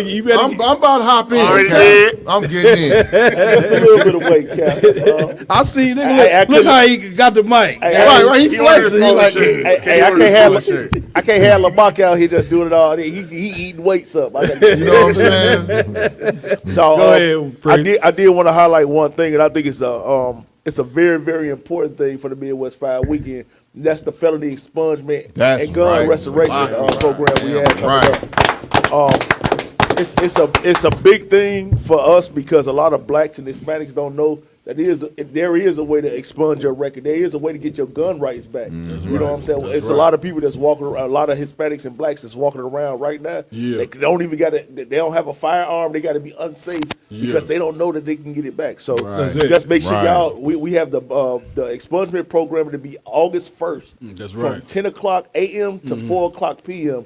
We're going to be here at the school. That's right. So if you black, Hispanic, or Native American Indian, if you're in the Chicago area, if you any area, if you just want to drive down here, California, you know what I'm saying, come down here and come get your gun, or come get your gun rights restored, and also come get that felony expungement or that felony took it off your record. That's you know it. Man, right. Give it up. Give it up. And once again, this is the type of service that Commander General Hunter is providing. You know what I'm saying? This service will be administered by Officer LeBon of the Detroit camp. Give him a hand. You know what I'm saying? Get your felony expunged so that way you can go out and get you some employment. Come get your gun rights back so you can be able to defend yourself legally. This is a very important. Once again, what we doing in the ISUBK is second to none. That's second you to understand? none. Yeah. So I also want to give it over there to Raj Karab. Give him We some. work this brother so hard, man. Every time I see him, he look like he ready to go to sleep. He get ready real soon. Brother get 19 orders a time. He ain't got no grades. We need to work on more, sir. They gonna have grades at 30. Hey, call him God. That's how you know you're a priest. Listen, because our head right now white as snow. He wasn't always wasn't like that at first. We didn't turn this nigga. This is what happens when you run the finance department. we gotta push Kawada a little harder. Yeah, understand, man. Big ups to all those brothers in here. We got Officer 5,000 Kwadar Zayan from Minnesota in here. If you in the Minnesota area, please call that number and get in tune with the work of the Lord. Damn right. Also, we got Officer 5,000 Kawan Malabak. Easy. Officer, you know what I'm saying, 1,000 Aram in the building. Right. Officer 1,000 Kazawan. That's right. Newly raised Officer 50 Rakam Yala. That's right. I'm Captain Marquardt. Under Commander Johnny Hunter. Midwest Monster of Mayhem. Yes, you already know. They already know. You ain't got to tell them. They know. I just had to remind them, Cap. But they know. They know. Under Commander Jenny Hunter has been another round table exclusive. Lord allow. We see you next week. We're gonna have a special guest, a brother from Milwaukee who was a part of the Brown Berets. Walter Quran gonna be in here from the Brown Berets, brother, Puerto Rican brother. He gonna be joining us next week. You do not want to miss that show. That's right. Until next week. Shalom. Damn right, Cap. Experience through retrospection that we've evolved through this time. I mean, even 50 years ago, even 100 years ago, all throughout every nation. I mean, we're becoming, look, we have less wars now, even though there's one happened in the Middle East. We have less wars now. than we have all throughout human history. Are you And a suggesting lot then of these, that there's a natural evolution of morality? So you're saying what is correct, prevalent is what we should go with? correct, Okay. correct. Gotcha. And I'm just Right. I'm just trying to take an honest approach, a genuine approach. But when I look at the morals and the ethics in both the Old and the New Testament, they cannot apply. If we're going to be consistent, they cannot apply to us, and that's why we really don't follow the Torah. Otherwise, we get locked up for life. Okay, so now the question you said about waiting the 2,000 years, can you just repeat that latter part for me? Yeah, Just if that you way had I can two make sure. options. Before you answer that, can I throw in one piece? Because Of course. I'm hearing both of you all, and I really want to just get granular and make sure that you all are hitting each other's points. Sure. Tristan had mentioned the stoning of the child, as referenced in the Old Testament. Why are you not investing in tax liens? No, seriously. Why are you not investing into one of the most incredible real estate strategies that's the most passive and creates the highest rate of return? Now, I bet you're thinking, Brian, I don't even know what that is. And even if I did, I don't know how to do it. So 5 things I want to go over just quickly with you. The first thing about tax liens is it doesn't take a lot of money. The second one is, how do I find these tax lien certificates? We'll show you how to find them at our free training. You can do it right from your own house. The third one is, this is the safest place I have found to get double-digit rates of return. The reason that this strategy is so powerful is because the government mandates these returns. On average, we get 15, 16%, but there are some states where you can get a 25 to 30% mandated return. Fourth, there's really only 2 outcomes when you invest in tax lien certificates. You get a double-digit rate of return mandated by the government, or you have the right to acquire that property for a fraction of the value. It's why I think it's the safest and the least amount of risk of any investment I've ever seen. Now, the fifth one is that scalability. Doesn't matter where you start. Over the last 15 years, I've taught probably 40,000 investors how to buy different types of real estate. And I've never seen anything like this. You can start for a couple $100s, and then you can scale to 7 and 8 figures. Now, as a bonus, and this is probably my favorite part right here, is I get this question all the time. And I love this question. They say, Brian, if I make so much money in tax lien certificates, it creates a new problem. If I make that much money, I'm gonna have to pay a lot in taxes. To which I always respond, man, isn't that a great problem? But in reality, I'm gonna show you how to mitigate that. One of the things that most people won't tell you is that you can actually buy tax lien certificates in your retirement account. You're getting the same tax benefits, but you're getting those state mandated double-digit rates of return. So that's what I'm gonna invite you to do. Right below, there's a link. That link right there will register you and a friend. So you have 2 tickets to the upcoming free class. So I want you to click that link, get your tickets, and we'll see you there.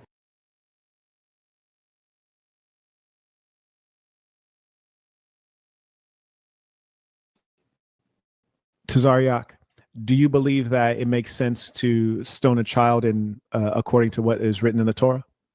Can we read what's the reason? Sure, I would listen. I would love to hear that. If either of you have it, please present it. If you can even if you can just paraphrase it, because I have my app here, my phone, I can look it up. If you can paraphrase the stoning of the kid, like what? Yeah, or even if you're supposed to be stoned if you worked on the Sabbath day. The book of Numbers, a man worked on the Sabbath day, and he was commanded to be stoned to death. And that's terrible. Okay, so do you want me to address that one? Do I think you should be stoned?